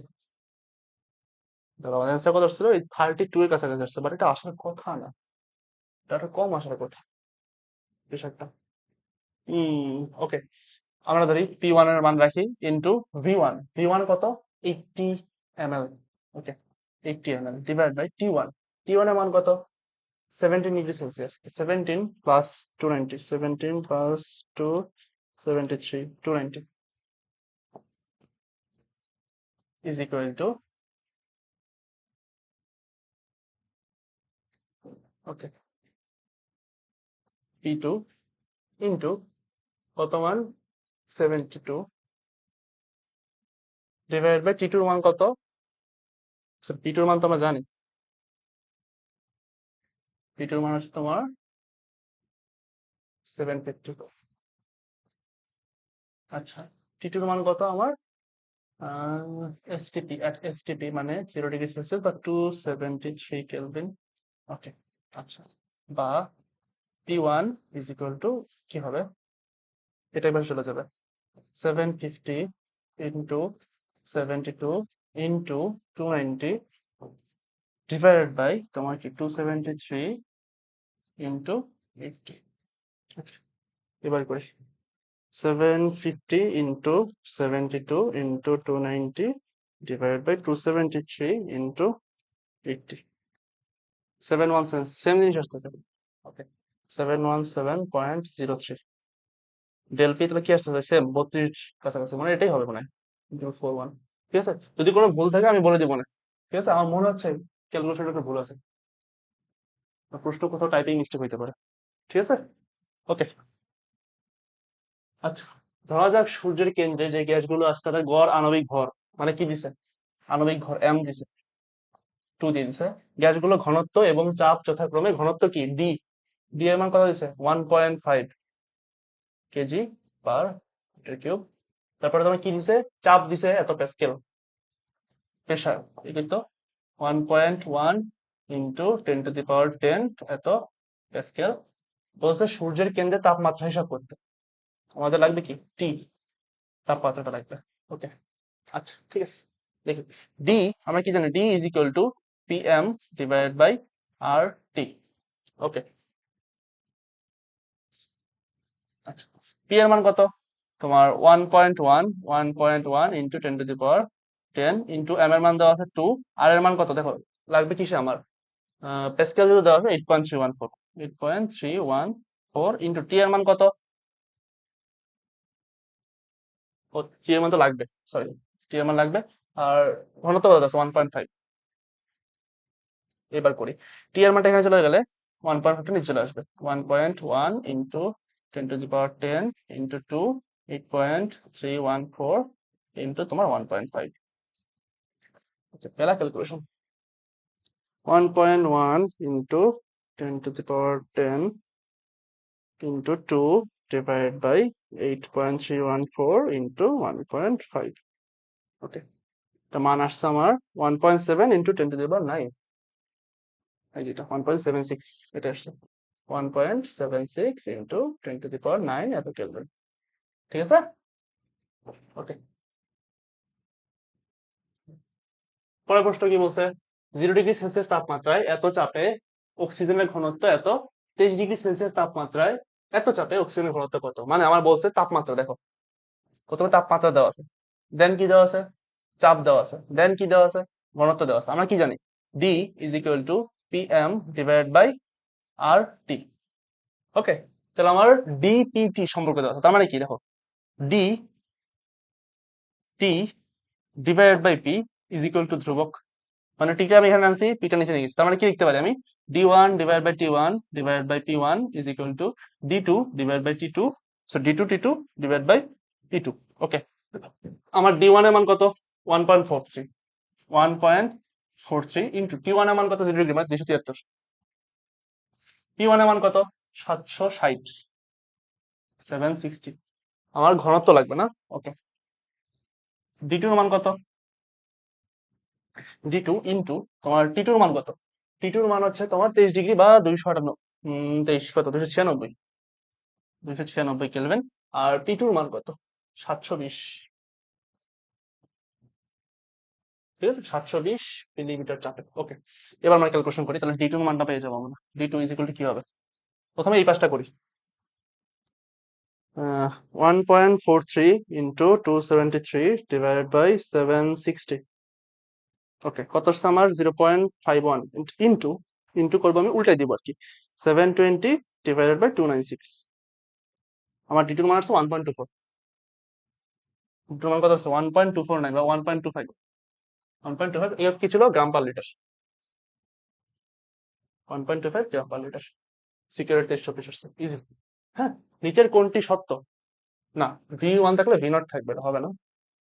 পিভি ইজ ইকুয়াল টু, দেখি এটা তো এটা ঠিক আছে কিনা, পিভি ইজ ইকুয়াল টু আমরা কি জানি, এন আর টি, এন সমান W by M. Okay, PV is equal to W divide by M R T, T এই পাশে আনছে না, তাহলে কি PV divide by T is equal to W by M R, PV divide by T W divide M. হ্যাঁ ঠিক আছে, পেয়ে গেলাম।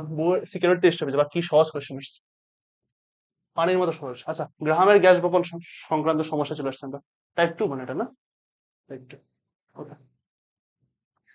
আচ্ছা, গ্রাহামের গ্যাস বপন সূত্র দেখো, R is proportional to 1 by root over T। ঠিক আছে, ব্যাপন হার আমরা কি জানি, নির্গত গ্যাসের আয়তন একক সময় আর কি, কতটুকু গ্যাস নির্গত হয় সেটা। আর গ্যাসের ব্যাপন হার সেটা বাড়বে কখন, যদি আণবিক ভর বেশি হয়, সেটা ব্যাপন হারটা কি হয়, কম হয় আর কি। আণবিক ভর বেশি হলে কি হয়, ছড়াইতে সময় লাগে না রে, তার মানে সেটা ব্যাপন হার কি হবে, বেশি হবে। আণবিক ভরটা বেশি হলে ব্যাপন হারটা কম হয়, আণবিক ভরটা কম হলে ব্যাপন হারটা বেশি হয়। মনে থাকবে। আর এই যে সূত্রগুলো আছে এটা মনে রাখতে হবে must, R1 divide by R2 is equal to D2 divide by D1, M2 divide by M1। M2 কি তোমার আণবিক ভর, আর D1 D2 কি ঘনত্ব। হ্যাঁ, এই যে তোমার দেওয়া আছে, M is equal two 2D। M কি, M হচ্ছে তোমার আণবিক ভর, D হচ্ছে তোমার বাষ্প ঘনত্ব, মানে আণবিক ভর ইজ ইকুয়াল টু 2 ইন্টু বাষ্প ঘনত্ব। এগুলো আমরা ছোট ক্লাসে পড়ছি। আচ্ছা, কোনটির ব্যাপন হার সমান, যাদের আণবিক ভর সমান তাদের কি ব্যাপন হার সমান, কি বললাম আমি, আণবিক ভর সমান হলে ব্যাপন হার সমান, আণবিক ভর সমান হলে ব্যাপন হার সমান। ঠিক আছে, 7×2 = 14, 14 তোমার কত আণবিক ভর, কার্বনে কত, কার্বনে হচ্ছে না, এটা হবে না, প্রথমে বাদ, 14 না হবে না, 44, 36.5 না, দেখো NH3, ওয়েট, ব্যাপন হার সমান বলছে, 14×2 = 28, সরি 14×2 = 28। কার্বনে কত, 12×2 = 24, 12×2 = 24, 24 আর 4 কত, 28, এই তো হয়ে গেছে। দেখছো, আণবিক ভর বাই করতে হবে। নাইট্রোজেনের ভর কত, 14, দুইটা নাইট্রোজেনে কত হয়? 14 × 7 = 28। কার্বনের ভর কত? 12। দুইটা 12 দুগুণে কত? 24। হাইড্রোজেনের 1, 24 আর 4 কত? 28। এই তো আণবিক ভর মিলে গেছে, তার মানে কি তাদের ব্যাপনার সমান এবং নিঃসরণ হারটাও সমান। ঠিক আছে, যাদের ব্যাপনার সমান তাদের নিঃসরণ হার সমান। ওকে, সেম ফরম্যাট। CH4 ও হিলিয়ামের ব্যাপন হারের অনুপাত কত? আচ্ছা, ব্যাপন হার আমরা এই দেখছিলাম না যে ব্যাপন হার কি? R1/R2 √M2/M1, মানে কি? ভর। এখন R1 ধরলাম আমরা CH4, এখন CH4 এর জন্য R1/R2 CH4 এর ভর কত? 12 আর 4 16। 16। হিলিয়ামের ভর কত? Hydrogen helium 4। ওকে, তাহলে R1/R2 কত আসতেছে আমার? √, দেখছো চলে গেছে, 1/4। তাহলে R1:R2 কি আসতেছে আমার? 1:2। 1:2, 1:2। ওকে, শেষ। একই চাপ ও তাপমাত্রায় কোন পাত্রের একই ছিদ্রপথে এ ও বি নামক দুটি গ্যাসের নিঃসরণ হার যথাক্রমে এত এত। একটা ঘনত্ব দেওয়া আছে আর একটা ঘনত্ব, দেখো আমরা কিন্তু এটা দেখাইছি তোমাদের। এই যে এই দুটো সূত্রই আছে। এই যে একটু একটু ইম্পর্টেন্ট, বেশি টাইম এটা লাগে না তেমন একটা। লাগে বলতে তোমার ওই যে কত দূর যাবে বা এই সময় ক্ষেত্রে লাগে এই তিনটা। ঠিক আছে, সবগুলো ব্যস্তানুপাতিক মধ্যে সম্পর্ক। ঠিক আছে, সবগুলো ব্যস্তানুপাতিক। কোথায় গেল? এই তো। আচ্ছা, বললাম কি হবে নিঃসরণ হার ব্যাপার সেম। আমার দেওয়া আছে কি R1 R2, তাহলে আমি ধরলাম R1 দেওয়া আছে কত? 0.3। R2 দেওয়া আছে কত? 0.2। আমার ঘনত্ব D1 দেওয়া আছে, সরি D1 D2 দেওয়া আছে। ওকে, D2 দেওয়া আছে 14, তাহলে D1 কত? আমরা জানি R1/R2 √D2/D1। ওকে, R1 R2 মান কত? R1 এর মান 0.3, R2 এর মান 0.2 √D2 এর মান কত? D2 এর মান হচ্ছে আমার 14, D1 এর মানটা আমার লাগবে। ওকে, স্কয়ারটা পাঠিয়ে দিই আমার পাশে, রুটটা পাঠালে পাশে স্কয়ার হয়ে যাবে। 0.3/0.2 স্কয়ার 14/D1। আচ্ছা, উল্টাই দিব, বের করি মানটা বের করি। 0.3 স্কয়ার ডিভাইড বাই 0.2 স্কয়ার, 9/4। হাসা, হাউ ইজ দিস পসিবল?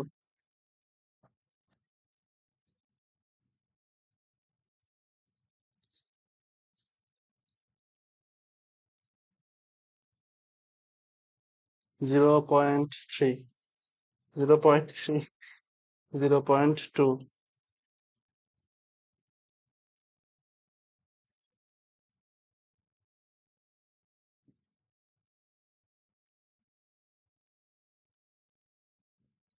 ও ঠিক আছে, বুঝতে পারছি। 9/4। কিভাবে বুঝতে পারছো আমি বলি।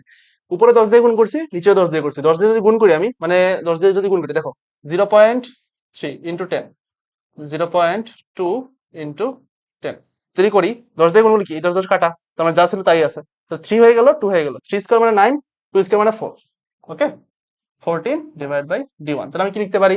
তোমার 9D1 ইজ ইকুয়াল টু, তোমার 4 জন্য কত? 56। 14 ইন্টু 4, 56। হ্যাঁ, 56। তাহলে D1 ইজ ইকুয়াল টু কত? 56 ডিভাইড বাই 9।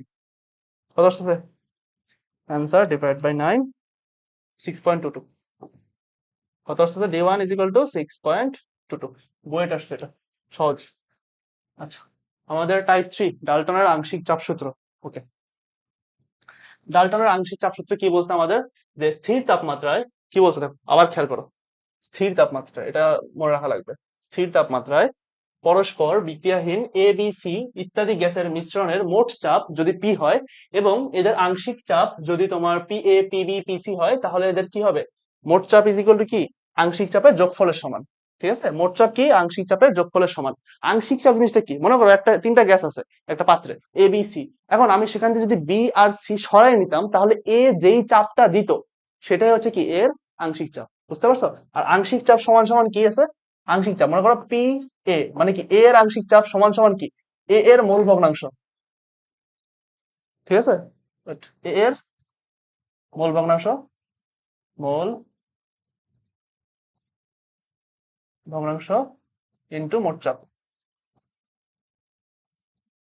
মোট চাপ। এখন মোল ভগ্নাংশ কি? মোল ভগ্নাংশ মানে হচ্ছে নিজ মোল ডিভাইডেড বাই মোট মোল। কি বললাম আমি? দেখো মোল ভগ্নাংশ মানে কি? নিজ মোল,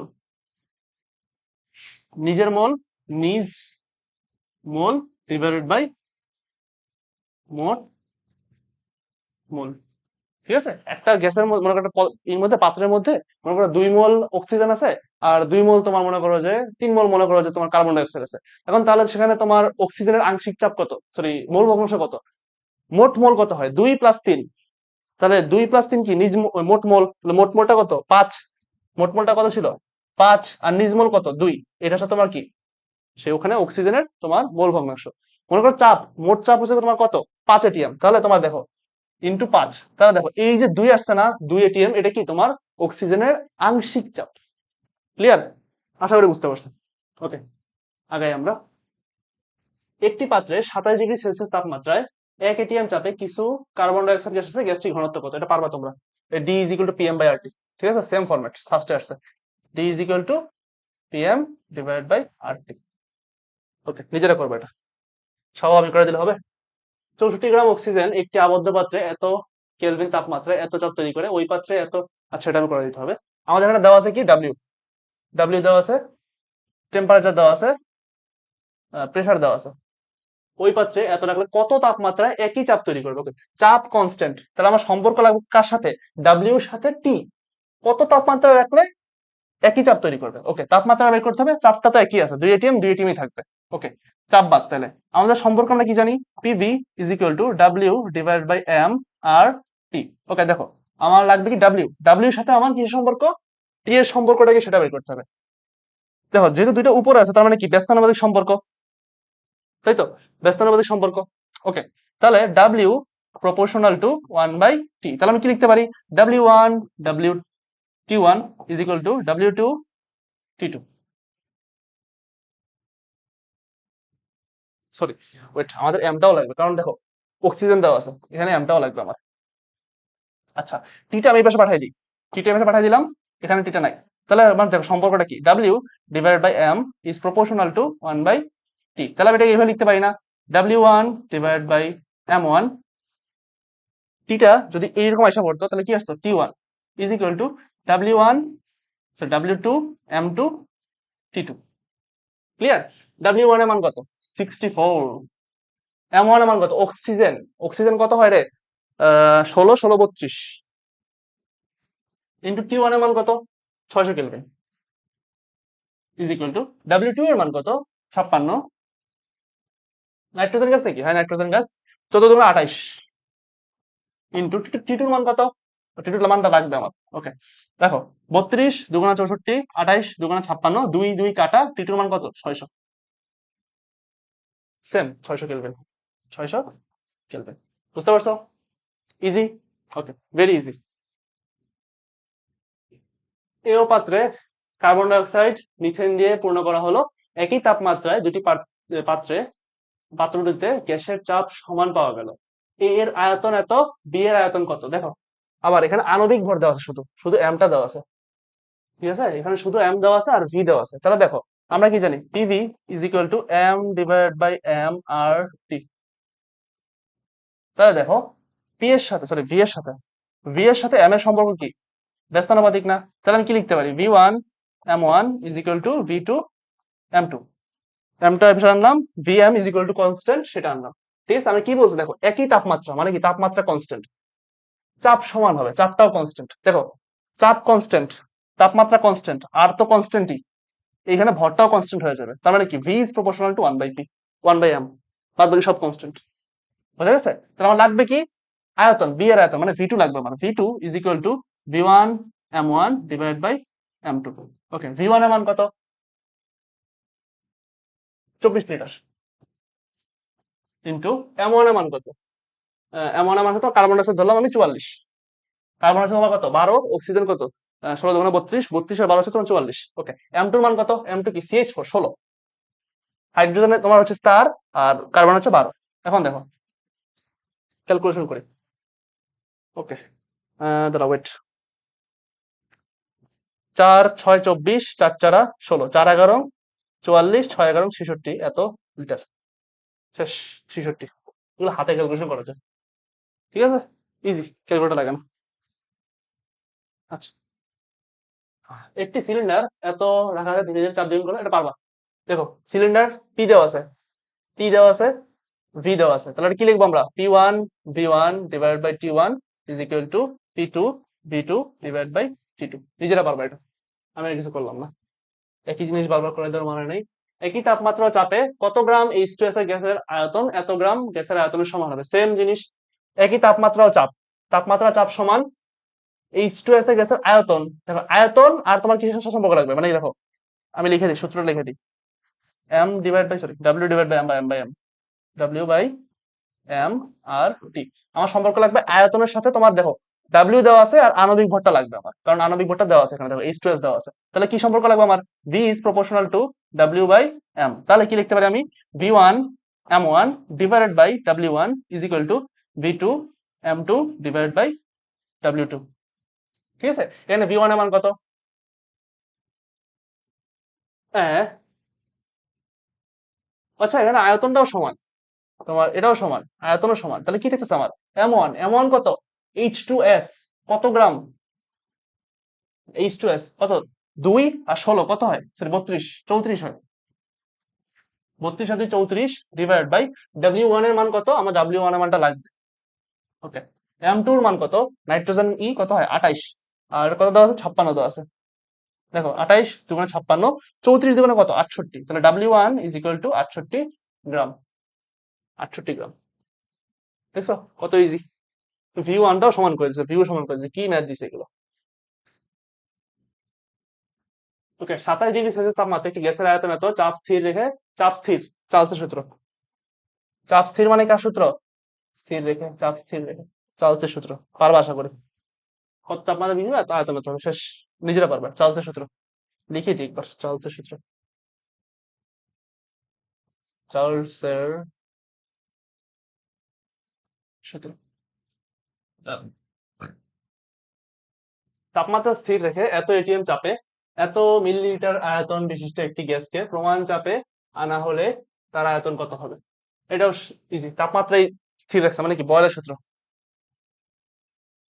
বয়লের সূত্র, বয়লের সূত্র। একই ধরনের বারবার ম্যাথ আসছে, তো তাই আমি করে দিচ্ছি না, হ্যাঁ। ওকে, পারবো আশা করি, আমি করে দিচ্ছি অনেকগুলো। আচ্ছা, টি তাপমাত্রা, দেখো একটা প্রশ্নটা পড়ো, কোয়েটা আসছে। টি তাপমাত্রা ও পি চাপে ভি আয়তনের একটি মিশ্রণকে সম আয়তন অর্থাৎ ভি আয়তনের অপর একটি মিশ্রণের সাথে মিশ্রিত করা হলো, মানে আয়তনটা সেম, আয়তনটা সেম। দেখো বলছে ভি আয়তনের মানে সেম আয়তন, এখানেও ভি আয়তন এখানেও ভি আয়তন, মিশ্রিত করা হলো, যার তাপমাত্রা ও চাপ পূর্বেরটার মতোই যথাক্রমে টি আর পি। তাহলে টি তাপমাত্রা আয়তন ভি ঠিক রাখা হলে মিশ্রণের চাপ কত? দেখো মিশ্রণের চাপ হবে কি? তোমার এখানের চাপ প্লাস এখানের চাপ। দেখো এখানে যে চাপটা ছিল P one plus P two, এই দুটো চাপ কি সমান না? তাহলে কি লিখতে পারি? P one plus P one, তাই তো, টু পি ওয়ান। আর এটা মান দেওয়া আছে কি? পি দেওয়া আছে, মানে কি টু পি ওয়ানে আমি টু পি লিখতে পারি, টু পি। বুঝতে পারছো তো নাকি? এখানে দেখো চাপ, তাপ, তোমার আয়তন সবই সমান, তার মানে এখানে যে চাপটা থাকবে পরেরটা চাপটা সেম, তাহলে দুটো চাপ যখন যোগ করবো তাহলে তো মোট চাপ আসবে আমার। এই মোট চাপ, মিশ্রণের মোট চাপই তো চাইছে, তাহলে মোট চাপ যদি আমি পাই কি হবে? পি পি প্লাস পি মানে কি? Two P. ওকে, 25 ডিগ্রি গরমকালে বায়ুতে 25 ডিগ্রি সেলসিয়াসে জলীয় বাষ্পের মোল ভগ্নাংশ দেওয়া আছে, মোট চাপ দেওয়া আছে। তাহলে বলছে কি আংশিক চাপ কত? এখন দেখো আমরা কি শিখছি, আংশিক চাপ সবসময় কি শিখছি আমরা? আমি কি বলছিলাম? আংশিক চাপ ইজ ইকুয়াল টু মোল ভগ্নাংশ ইন্টু মোট চাপ, মোল ভগ্নাংশ, ভগ্নাংশ ইন্টু মোট চাপ। ওকে, মোল ভগ্নাংশ কত দেওয়া আছে? 0.0287, মোট চাপ কত? 0.977। ওকে, মোল ভগ্নাংশ 0.0287 ইন্টু 0.977, 0.028, 0.028 এটিএম, 0.028 এটিএম। ঠিক আছে, ওকে। 28 গ্রাম নাইট্রোজেন এত গ্রাম ক্লোরিন গ্যাসের মিশ্রণের মোট চাপ দেওয়া আছে, ওই মিশ্রণে নাইট্রোজেন গ্যাসের আংশিক চাপ কত? দেখো বলছে কি এত গ্রামের দেওয়া আছে আর মিশ্রণের মোট চাপ দেওয়া আছে। আচ্ছা, এখন আমাদের কি করতে হবে? আমাদের প্রত্যেকটা মোল সংখ্যা বের করতে হবে। দেখো মোল সংখ্যা, নাইট্রোজেনের মোল সংখ্যা প্রথমে বের করতে হবে। মোল সংখ্যা of nitrogen is equal to কি? দেখো 28 গ্রাম দেওয়া আছে, আর নাইট্রোজেনের ভর আমরা কত জানি 28, ঠিক আছে, 28 গ্রাম। 28 গ্রাম না 0.828 গ্রাম, 28 গ্রামই ধরলাম। 1 মোল নাইট্রোজেন আছে কত মোল? 1 মোল। তাহলে এন অফ তোমার ক্লোরিন, ক্লোরিন কত আছে তোমার 142 ডিভাইডেড বাই, দেখো আমাদের ক্লোরিন গ্যাসের ভর কত হয় 35.5 ইন্টু 2 মানে কত 71, এটা কত আছে আমার 2 মোল আছে। আচ্ছা টোটাল মোল কত হয়? Total mole is equal two কত আমার 2 + 1 ইজ ইকুয়াল টু 3। ওকে, অতএব তোমার কি হয়, আমার চাইছে কিসের? নাইট্রোজেন গ্যাসের আংশিক চাপ। তাহলে নাইট্রোজেনের মোল ভগ্নাংশ কত? নাইট্রোজেনের মোল ভগ্নাংশ, মোল ভগ্নাংশ সেটা কি হবে? নিজ মোল, নিজ মোল কত তার 1 ডিভাইড বাই মোট মোল, মোট মোল কত রে 1/3। বুঝতে পারছো? নিজ মোল ডিভাইড বাই মোট মোল। তাহলে তার চাপটা কত হবে? মিশ্রণের দেখো মানে তার আংশিক চাপটা কত হবে? তাহলে আংশিক চাপ দেখো পি অফ এন টু, এটা হচ্ছে তোমার নাইট্রোজেনের আংশিক চাপ, কি হবে? মোল ভগ্নাংশ ইন্টু মোট চাপ। মোট চাপ কত? 12 এটিএম। কত আসছে? 3 4 12। কত আসছে? 4 এটিএম, 4 এটিএম। শেষ। ওকে, টাইপ 4 গ্যাসের গতীয় তত্ত্ব ও গ্যাসের গতীয় সমীকরণ সংক্রান্ত সমস্যা। আচ্ছা সিআরএমএস, দেখো সূত্রগুলো লাগবে, সূত্রগুলো একদম মাস্ট মাথায় ঢুকে রাখো। সিআরএমএস গ্যাসের কি তোমার মূল গড় বর্গবেগ, সেটা কি সিআরএমএস মূল গড় বর্গবেগ। সিআরএমএস ইকুয়াল কি √3RT ডিভাইড বাই এম। এই এমটা কি থাকবে তোমার কেজি এককে থাকবে, এই এমটা কিতে থাকবে কেজি এককে, কেজি এককে। আর আর এর মানটা কি হয় 8.314, 8.314 জুল পার মোল পার কেলভিন। ওকে, ঠিক আছে। বা জিপিভি, বা জিপিভি বাই ডাব্লিউ, বা এটা লেখা যায় জিপিভি বাই রো, এটা রো, ঠিক আছে, এটা রো, রো। আর তোমার এটা হচ্ছে তোমার গড়বেগ, গড়বেগের সূত্র হচ্ছে এটা মনে রাখবো শুধু, এই যে প্রথমটা C is equal √8RT divide by pi M. আর এটা হচ্ছে তোমার সম্ভাব্যতম বেগ √2RT ডিভাইড বাই এম। এই তিনটা মনে রাখলেই হবে, মানে এইটা পুরোটা, এটা এটা আর এটা এটা। ক্লিয়ার? এই তিনটার অনুপাত মনে রাখতে পারো চাইলে, এই যে অনুপাত দেওয়া আছে একটা, ওই অনুপাতটা চাইলে মনে রাখতে পারো। ওকে, আচ্ছা সেটা গেল। আর এটা মনে রাখবা গ্যাসের গতিশক্তি কি, EK is equal to 3RT, 3/2 sorry, EK is equal to কি 3/2 nRT। আর nRT সমান সমান কি জানি, PV is equal to nRT না? তাহলে এটা এইভাবে লিখতে পারি না আমি 3/2 ইন্টু পিভি। বুঝতে পারছো? ওকে, এখানে একটু আচ্ছা 27 ডিগ্রি সেলসিয়াস তাপমাত্রায় 32 গ্রাম মিথেনের অণুর গড় গতিশক্তি কত হবে? দেখো তাপমাত্রা দিছে 27 ডিগ্রি সেলসিয়াস, 27 প্লাস 273 কত হয় আমার 300, 300 কেলভিন। ওকে, দেওয়া আছে কি ডাব্লিউ ইজ ইকুয়াল টু কত 32 গ্রাম মিথেন অণুর গড় গতিশক্তি কত? আমরা জানি কি EK is equal two 3/2 nRT। ওকে, দেখো 3/2 আমার দেওয়া আছে কত 27 গ্রাম, 32 গ্রাম মিথেন, তাহলে ডাব্লিউ বাই এম হবে।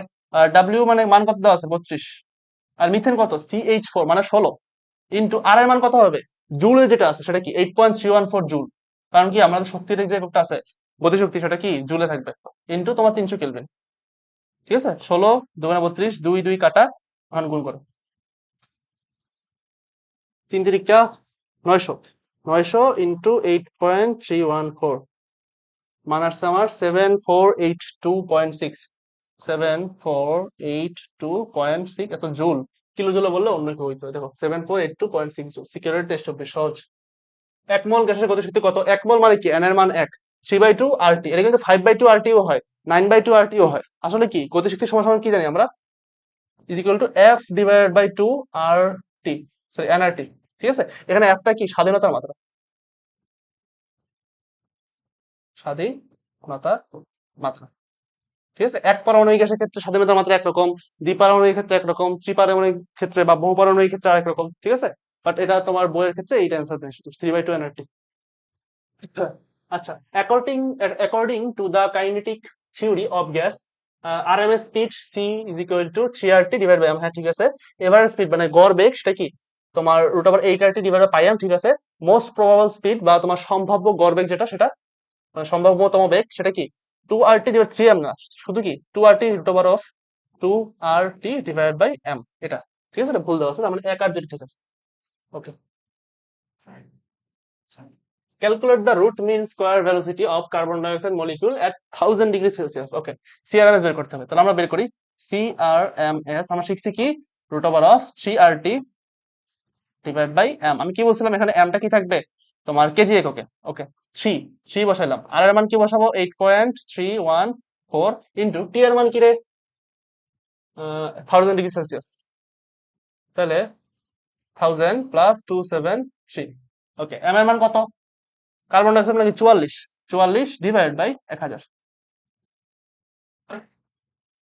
মানটা কি আসবে আমার, root over of 3 into 8.314 into তোমার কত, 1273 ডিভাইড বাই 44 ডিভাইড বাই 1000, মান আসছে আমার 849.48, 849.48। এত কি সিআরএমএস তো মিটার পার সেকেন্ড, 849.48, 800 একটা আছে এটাই, ঠিক আছে, মিটার পার সেকেন্ড, বুঝতে পারছো? আচ্ছা, 27 ডিগ্রি সেলসিয়াস তোমার নাইট্রোজেন অণুর বর্গমূল, এটা করে দিচ্ছে একটা, আর ঠিক আছে করে দিই। 27 ডিগ্রিতে দেখো, সিআরএমএস রুট ওভার অফ 3, আর এর মান কত, 8.314, আর টি টি এর মান কত, 27 ডিগ্রি মানে কত, 300 কেলভিন। ওকে, এম এম এর মান কত, নাইট্রোজেন নাইট্রোজেন এই কত, ভর কত, 28 ডিভাইড বাই 1000,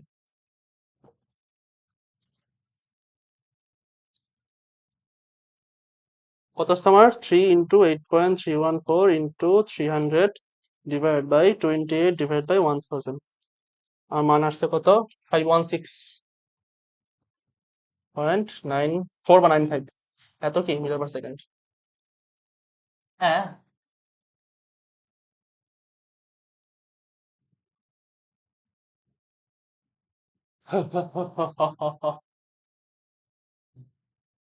ও ঠিকই তো স্যার, এই তো আমি কি এই যে 517 আছে এটা, হ্যাঁ আমি তো কই, কি রে আমার অ্যান্সার কই, ঠিক আছে, আছে তো 517 দেওয়া আছে, আমি দেখিনি তো, তো এটাকে নিয়ারলি আমরা 517 বলতে পারি, 516.95 মানে 517। ওকে, -25 ডিগ্রি সেলসিয়াস তাপমাত্রায় 22 গ্রাম কার্বন ডাইঅক্সাইডের অণু সময়ের গতিশক্তি কত। ওকে, এটা করে দিই। তোমার ইকে ইজ ইকুয়াল টু কি জানি আমরা, 3/2 nRT, তো এন মানে কি, ডাব্লিউ বাই এম, ডাব্লিউ কত দেওয়া আছে 22, এম কত 44 কার্বন ডাইঅক্সাইড, ইন্টু nRT, আর এর মান কত 8.314, যেহেতু জোরে লাগবে আমাদের 8.314 ইন্টু টি, nRT টি এর মান কত রে, 273 থেকে 25 বাদ যাবে, 273 মাইনাস 25, 248। ওকে, এবার করো, 248 into 3 divide by 2 into 8.314 into তোমার 1/2 বা 0.5, কত আসছে 1546.404, 15, কোথায় ভুল করলাম, হ্যাঁ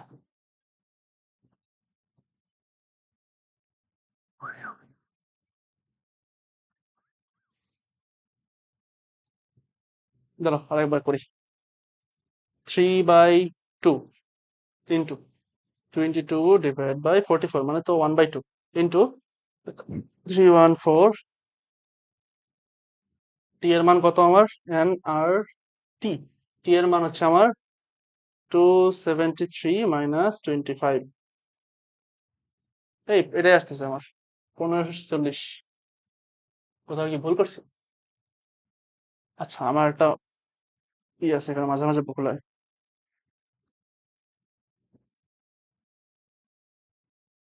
কি শুধু 25 ডিগ্রি হবে,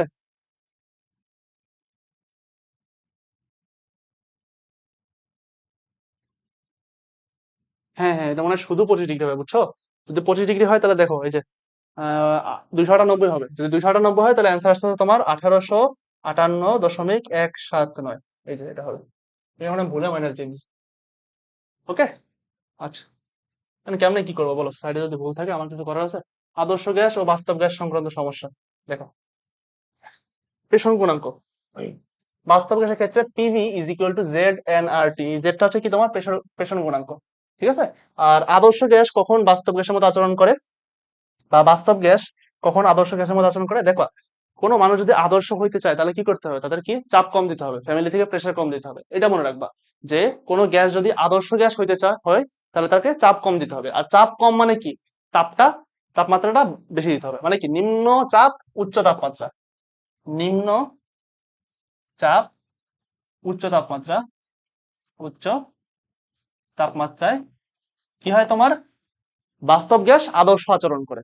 আর উচ্চ চাপ নিম্ন তাপমাত্রায় আদর্শ গ্যাস বাস্তব গ্যাসের মতো আচরণ করে। মনে থাকবে। আর এই যে শর্তগুলো পড়বা, আদর্শ গ্যাসের জন্য তোমার জেড ইজ ইকুয়াল টু 1, এই জন্য আমরা কি করি, PV is equal two nRT লিখে দিই। ঠিক আছে, পিভি ইজ ইকুয়াল টু আমরা এনআরটি লিখে দিই, কারণ কি জেড এর মানটা 1। হ্যাঁ, আর বিচ্যুতি ধনাত্মক, এগুলো একটু পড়ে নিবা। ওকে, এই দেখো, বাস্তব গ্যাস সমূহ আদর্শ গ্যাসের মতো আচরণ করার শর্ত: ন্যূনতম আকর্ষণ বল, সর্বোচ্চ এই শক্তি, আর সবচেয়ে ইম্পর্টেন্ট যেটা কি, এই প্রেক্ষাপট বিবেচনায় নিম্ন চাপ ও উচ্চ তাপমাত্রায় থাকতে হবে। ক্লিয়ার? ওকে, আচ্ছা, দেওয়া আছে H2O2 N2 CH4 NH3 গ্যাসের ভ্যান ডার ওয়ালস ধ্রুবক A এর মান দেওয়া আছে। আচ্ছা, এই যে ধ্রুবকটার মান দেওয়া আছে, A এর মান যত বেশি হয় তত সহজে গ্যাসটাকে তরলীকরণ করা যাবে। মানে কি, কি বললাম, A এর মান, এটাকে বলা হয় ভ্যান ডার ওয়ালস ধ্রুবক। A এর মান যত বেশি হবে তরলীকরণ তরলীকরণ করা তত সহজ হবে। ঠিক আছে, আমরা কিন্তু দেখছি, সূত্রটা দেখছি এরকম, P plus N square A divide by V into V minus N B is equal to কি তোমার এন আর টি। এটা কি সূত্র তোমার, আমাদের অ্যাভোগাড্রোর সূত্র। ঠিক আছে, এটা ধরা যায় না কেন, সে বাদ দাও। ঠিক আছে, ওকে, এখানে তোমার এটা কি, এ আর বিটা কি ভ্যান ডার ওয়ালস ধ্রুবক বা কনস্ট্যান্ট। ওকে, আচ্ছা, কুয়েট 1718, এই একটা ইম্পর্টেন্ট অনেক। 250 মিলিলিটার আয়তনের 1 মোল একটি বাস্তব গ্যাসের 300 কেলভিন তাপমাত্রায় চাপ কত হবে তা ভ্যান ডার ওয়ালস সমীকরণের সাহায্যে নির্ণয় করো। আমাদের চাপটা বের করতে হবে, মানে পি। আমরা সমীকরণটা কেবল দেখছি, দেখো। আচ্ছা, আমি দেখি দেখি না একবার, সমীকরণটা কি দেখলাম আমরা, সমীকরণে দেখলাম P plus N square A divide by B square কি হচ্ছে তোমার into B minus N B is equal to কি এন আর টি। ওকে, আমার চারটা লাগবে, তাহলে আমি চারটা রাখি পাশে। কি রাখলাম আমি, P plus N square A divide by B square রাখলাম। এটাকে বসে পাঠাই দিই, তাহলে কি হয়ে যাবে, ভাগ হয়ে যাবে না, N R T divide by V minus N B. Okay, তাহলে পিটা রাখলাম আমি, তাহলে এটা প্লাস আছে বেশি কি হবে, মাইনাস হয়ে যাবে, তাহলে N R T divide by V minus N B minus কি হইতেছে আমার N square A divide by B square. এবার মান বসাও, এন এর মান কত, 1 মোল দেওয়া আছে, ইন্টু আর এর মান কত দেওয়া আছে, দেখো লিটার, লিটার আছে, অ্যাটমসফিয়ার আছে এখানে না, লিটার আছে আর অ্যাটমসফিয়ার আছে, এই যে এটিএম আছে, তার মানে কি হবে তোমার 0.0821, 0.0821 ইন্টু টি এর মান কত, 300 kelvin, V minus N B, এই দেখো ভি এর মান কত দেওয়া আছে, 250 মিলিলিটার, না এটা হবে না, 0. তোমার কি হবে 25, কারণ কি লিটার থাকতে হবে, লিটার অ্যাটমসফিয়ার না, আর একটা আমরা লিটার অ্যাটমসফিয়ারে বসেছি না, এই জন্য কিতে থাকতে হবে, আমার লিটারে থাকতে হবে। ওকে, মাইনাস এন এর মান কত, 1 ইন্টু বি এর মান কত, বি এর মান 0.0428, 0.0428 মাইনাস, এটা দিয়ে মাইনাস যাবে কি এন স্কোয়ার, মানে কি এক্স স্কোয়ার, ইন্টু এ এর মান কত, 2.253, 2.253 divide by V square, V square মান কত, 0.25 স্কোয়ার। ওকে, শেষ। এটা করলে আমরা পি এর মানটা পেয়ে যাবো, করি 0.0821 into 300 divide by 0.25 minus 0.0428 minus কত থাকতেছে আমার 2.253 ডিভাইড বাই 0.25 স্কোয়ার, মান আসছে আমার 2265। হ্যাঁ, what the Heck, sorry sorry আমি গুণ করে ফেলছি এখানে, দাঁড়াও আমার একটা ভুল গেছে।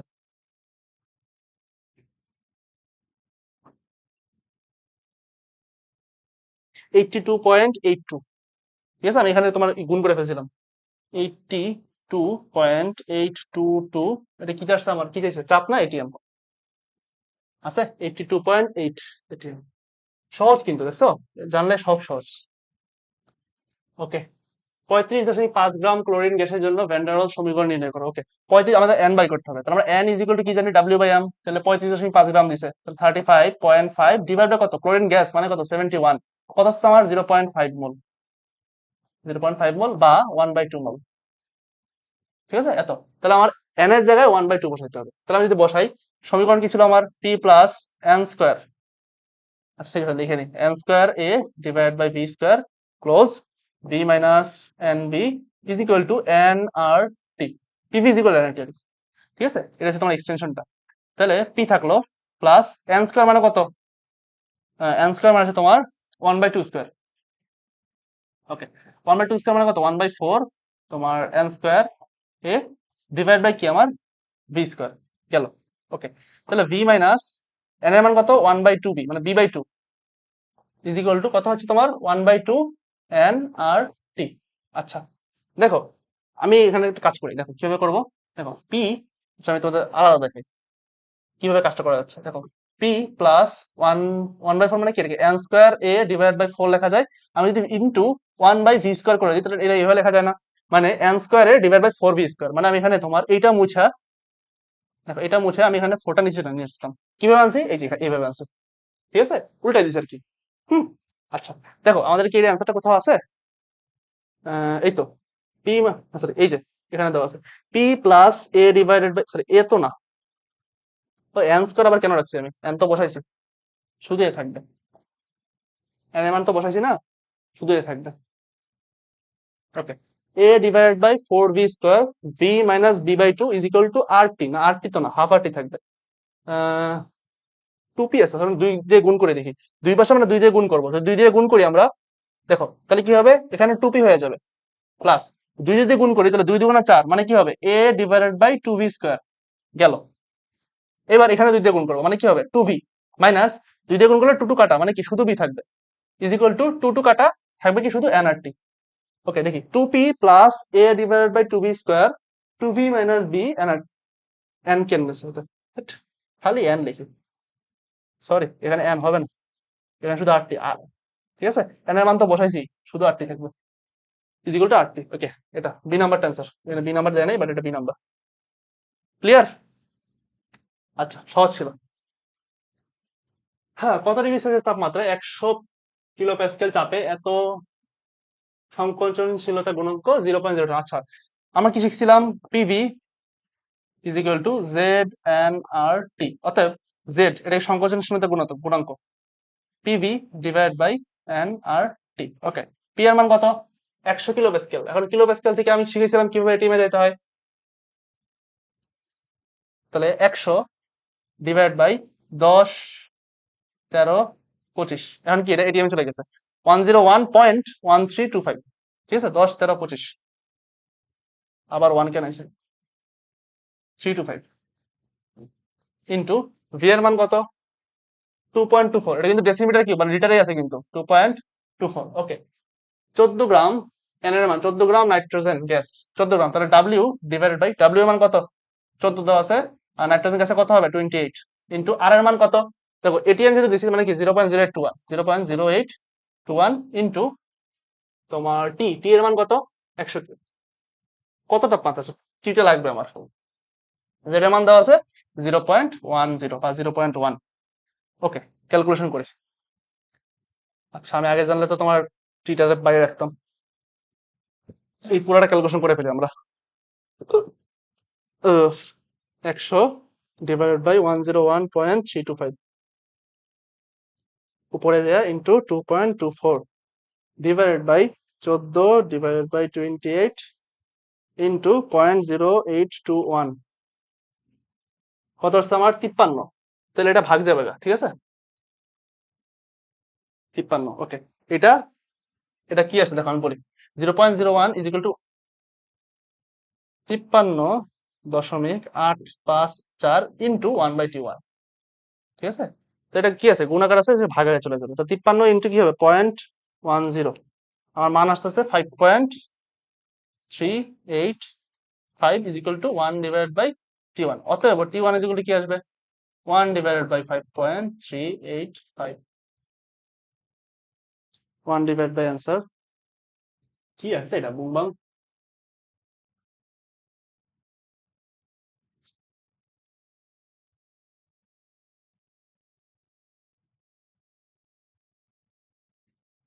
আমি কি করলাম দাঁড়াও সেকেন্ড।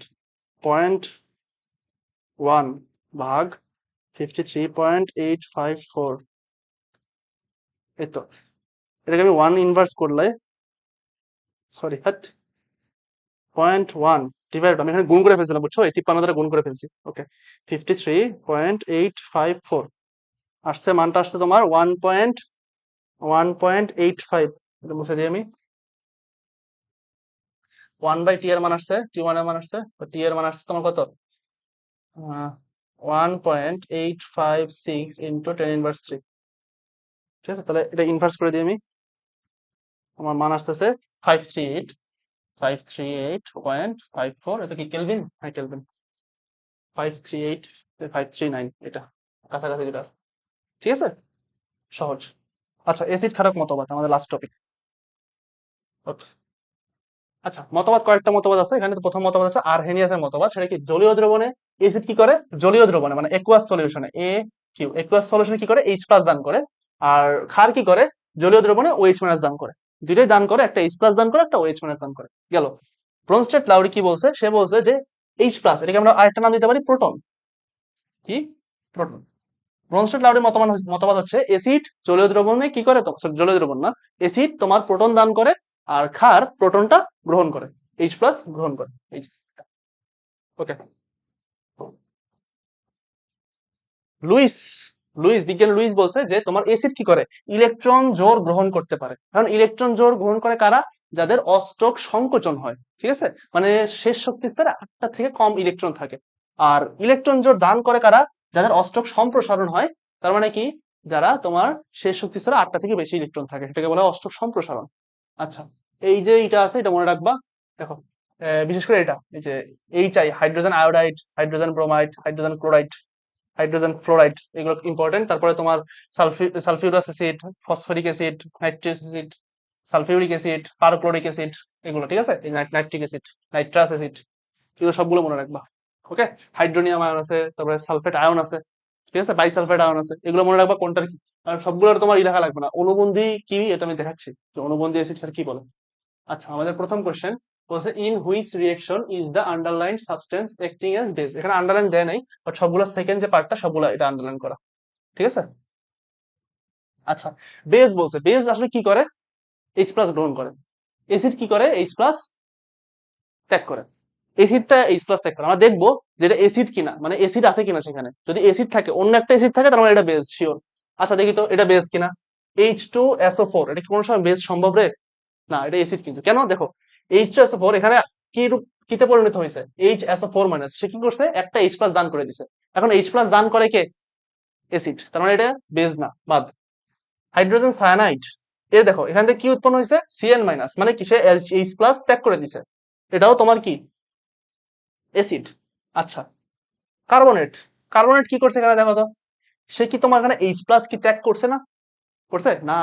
এখানে H প্লাস কে ত্যাগ করছে, দেখো নাইট্রোজেন আয়নটা, নাইট্রাস আয়নটা, HNO2, নাইট্রাস যে ইটাস অক্সাইডটা আছে, সে কি করছে, একটা H প্লাস ত্যাগ করে সে NO2 মাইনাস হয়েছে, মানে কি, এটা হচ্ছে অ্যাসিড, এটা হচ্ছে বেস। বুঝতে পারছো, তার মানে এখানে বেস কোনটা, এই যে কার্বনেট, সি নাম্বারটা এখানে বেস আছে। আন্ডারলাইন কোনটা বেস, তোমার সি নাম্বারটা। ক্লিয়ার? এখানে কিন্তু তোমার HNO2, এটা কিন্তু অ্যাসিড। হ্যাঁ, আচ্ছা। হ্যাঁ, নিচের কোন যৌগটি লুইস অ্যাসিড না, লুইস অ্যাসিড হইতে তোমার কি লাগে, অষ্টক সংকোচন লাগে, মানে শেষ যে শক্তি স্তর সেখানে 8টা থেকে কম ইলেকট্রন লাগে। যেমন ধরো BF3, এটা কিন্তু লুইস অ্যাসিড, BF3। দেখো বোরন, বোরনের শেষ কক্ষপথে কয়টা electron, hydrogen, helium, lithium, beryllium, boron. প্রথমে দুইটা, একটা, দুইটা, পরে কয়টা, তিনটা না, তিনটা। দেখো এখানে প্রত্যেকটা একটা করে ফ্লোরিন যুক্ত হয়েছে, ফ্লোরিন যুক্ত হলে কি আরেকটা ইলেকট্রন আসছে, এখানে একটা ফ্লোরিন যুক্ত হয়েছে মানে আরেকটা ইলেকট্রন আসছে, এখানে একটা ফ্লোরিন যুক্ত হয়েছে মানে আরেকটা ইলেকট্রন আসছে। দেখো তো শেষ শক্তি স্তর কি 8টা হয়েছে, মোট কয়টা দেখো তো, দুইটা, দুইটা চারটা, দুইটা ছয়টা, মোট কয়টা, 6টা। 8টা কি হয়েছে না, তার মানে কি এখানে অষ্টক সংকোচন হয়েছে, সে কি ইলেকট্রন জোর গ্রহণ করতে পারে না। ইলেকট্রন জোর গ্রহণ করলে কয়টা হয়, 6টা প্লাস 2টা, মানে একটা জোর গ্রহণ করলে কয়টা হয়, 8টা, মানে কি অষ্টক পূর্ণ হয়। বুঝতে পারছো? তার মানে সে কি ইলেকট্রন জোর গ্রহণ করতে পারে, এ কারণে কি সে লুইস অ্যাসিড। এখানে বলছে কোনটা লুইস অ্যাসিড না, BF3 Luis acid, AlCl3 Luis acid, BeCl2 Luis acid. Luis acid না কোনটা? Barium chloride. মনে থাকবে কোনটা অ্যান্সার? Barium chloride. বাদ বাকি তিনটা, এই এটাই এটাই এটাই, তোমরা নিজেরা করে দেখবা। দেখো অ্যালুমিনিয়াম শেষ কত কটা থাকে? তিনটা। আর ক্লোরিন আছে কয়টা? তিনটা। ওই তিনটা দিল, এই তিনটা দিল, তিনটা কটা হয়? ছটা হয়। থাকে কয়টা? দুইটা। তো এক জোট গ্রহণ করতে পারবে না, এই জন্য এটা কি লুইস অ্যাসিড। বুঝতে পারছো? আচ্ছা, যে প্রশমন বিক্রিয়াতে আর্হেনিয়াসের সূত্র অনুসৃত হয়েছে NH3 না, একোয়াস লাগবে আর্হেনিয়াস হইতে হলে। এই যে একোয়াস, একোয়াস একোয়াস একোয়াস, দেখছো? একোয়াস স্টেট লাগবে। জলীয় দ্রবণে H প্লাস ও H মাইনাস দিবে, সেটা আর্হেনিয়াস। ওকে, কোন জোড়া অ্যাসিডের তীব্রতা ক্রম ভুল? এই যে HF, HF HCl থেকে স্ট্রং। দেখো HF থেকে স্ট্রং হচ্ছে তোমার HCl। কেন? হাইড্রোসিডের তীব্রতা ক্রম ব্যাখ্যা করা হয় কিভাবে আমি বলি। যেই মানে হাইড্রোজেন থাকবে সাথে তোমার একটা হ্যালাইড থাকবে, হাইড্রোজেন হ্যালাইড বা হাইড্রাসিড, সেটা তোমার কিভাবে করা হয়? যেটার তোমার আকৃতি বড়, ফ্লোরিন ক্লোরিন ব্রোমিন আয়োডিন, আকৃতি বড় কোনটা? আমরা জানি একই তোমার যদি গ্রুপে আমরা যদি উপর থেকে নিচে যাই তাহলে কি হয়? শক্তি স্তর বাড়ে না? শক্তি স্তর বাড়লে কি হয়? আকৃতি বাড়ে না? আকৃতি কি বড় হয় না? তো আকৃতি যার বড় তার কি হাইড্রোসিডের মাত্রাটা তত বেশি। মানে কি সবচেয়ে স্ট্রং কোনটা? Hydrogen iodide. তারপরে কোনটা? Hydrogen bromide. তারপরে কোনটা? HCl। সবার শেষে কোনটা? HF। বুঝতে পারছো? তার মানে সবচেয়ে ভুল কোনটা এখানে? HF তোমার HCl থেকে স্ট্রং, এটা ভুল। ওকে, আচ্ছা, এটা দেখলাম আমরা। তোমার এটা এটা হবে, এখানেও দিয়ে দিছে আর কি তোমার, ঠিক আছে? এটাও মানে এটাই এখানে আমরা এখানে আছে, একই প্রশ্ন। আচ্ছা, হ্যাঁ, SO4 2 মাইনাস ও PO4 3 মাইনাস এর অনুবন্ধী অ্যাসিড হচ্ছে, দেখো SO4 2 মাইনাস অনুবন্ধী অ্যাসিড। আচ্ছা, অনুবন্ধী অ্যাসিড কার থাকে? যে বেজ তার থাকে। যে বেজ তার কি থাকে? কনজুগেট, কনজুগেট অ্যাসিড বা অনুবন্ধী অ্যাসিড, তাই না? যে অ্যাসিড তার কি থাকে? Conjugate base.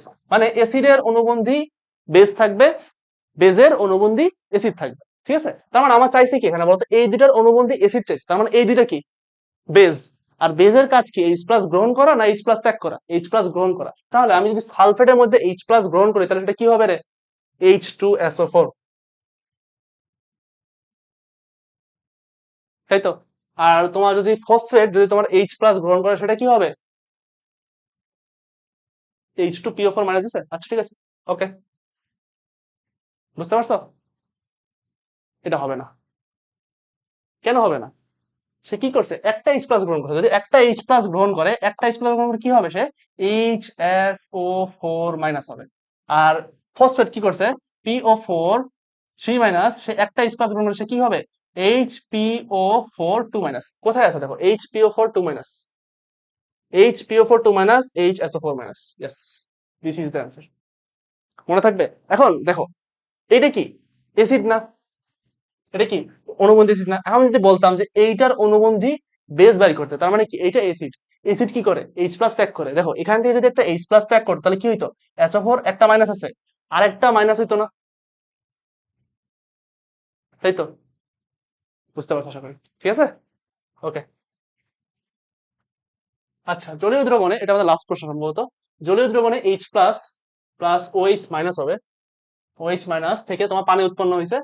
বিক্রিয়াটির ক্ষেত্রে কোনটি মিথ্যা? আচ্ছা, এটি একটি আয়নিত বিক্রিয়া, অবশ্যই আয়নিত বিক্রিয়া। বিক্রিয়ার শেষে দ্রবণটির পিএইচ 7 হয়, হ্যাঁ অবশ্যই। এটা যেহেতু তোমার প্রশমন বিক্রিয়া বা নিরপেক্ষ বিক্রিয়া, পিএইচ 7 হবে। মানে পিএইচ 7 হবে আর কি। তোমার এসিডও হবে না, বেজও হবে না।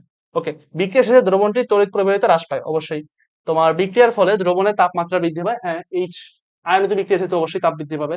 বিক্রিয়ার শেষে ফেনাপথ্যালিন যোগ করলে দ্রবণটি গোলাপী বর্ণ ধারণ করে।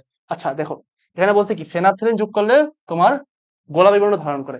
পানির যে বিক্রিয়াটা হয়েছে এটা কি প্রশমন বিক্রিয়া না? তো প্রশমন বিক্রিয়া কি কোনো সময় কি তোমার কোনো বর্ণ ধারণ করবে?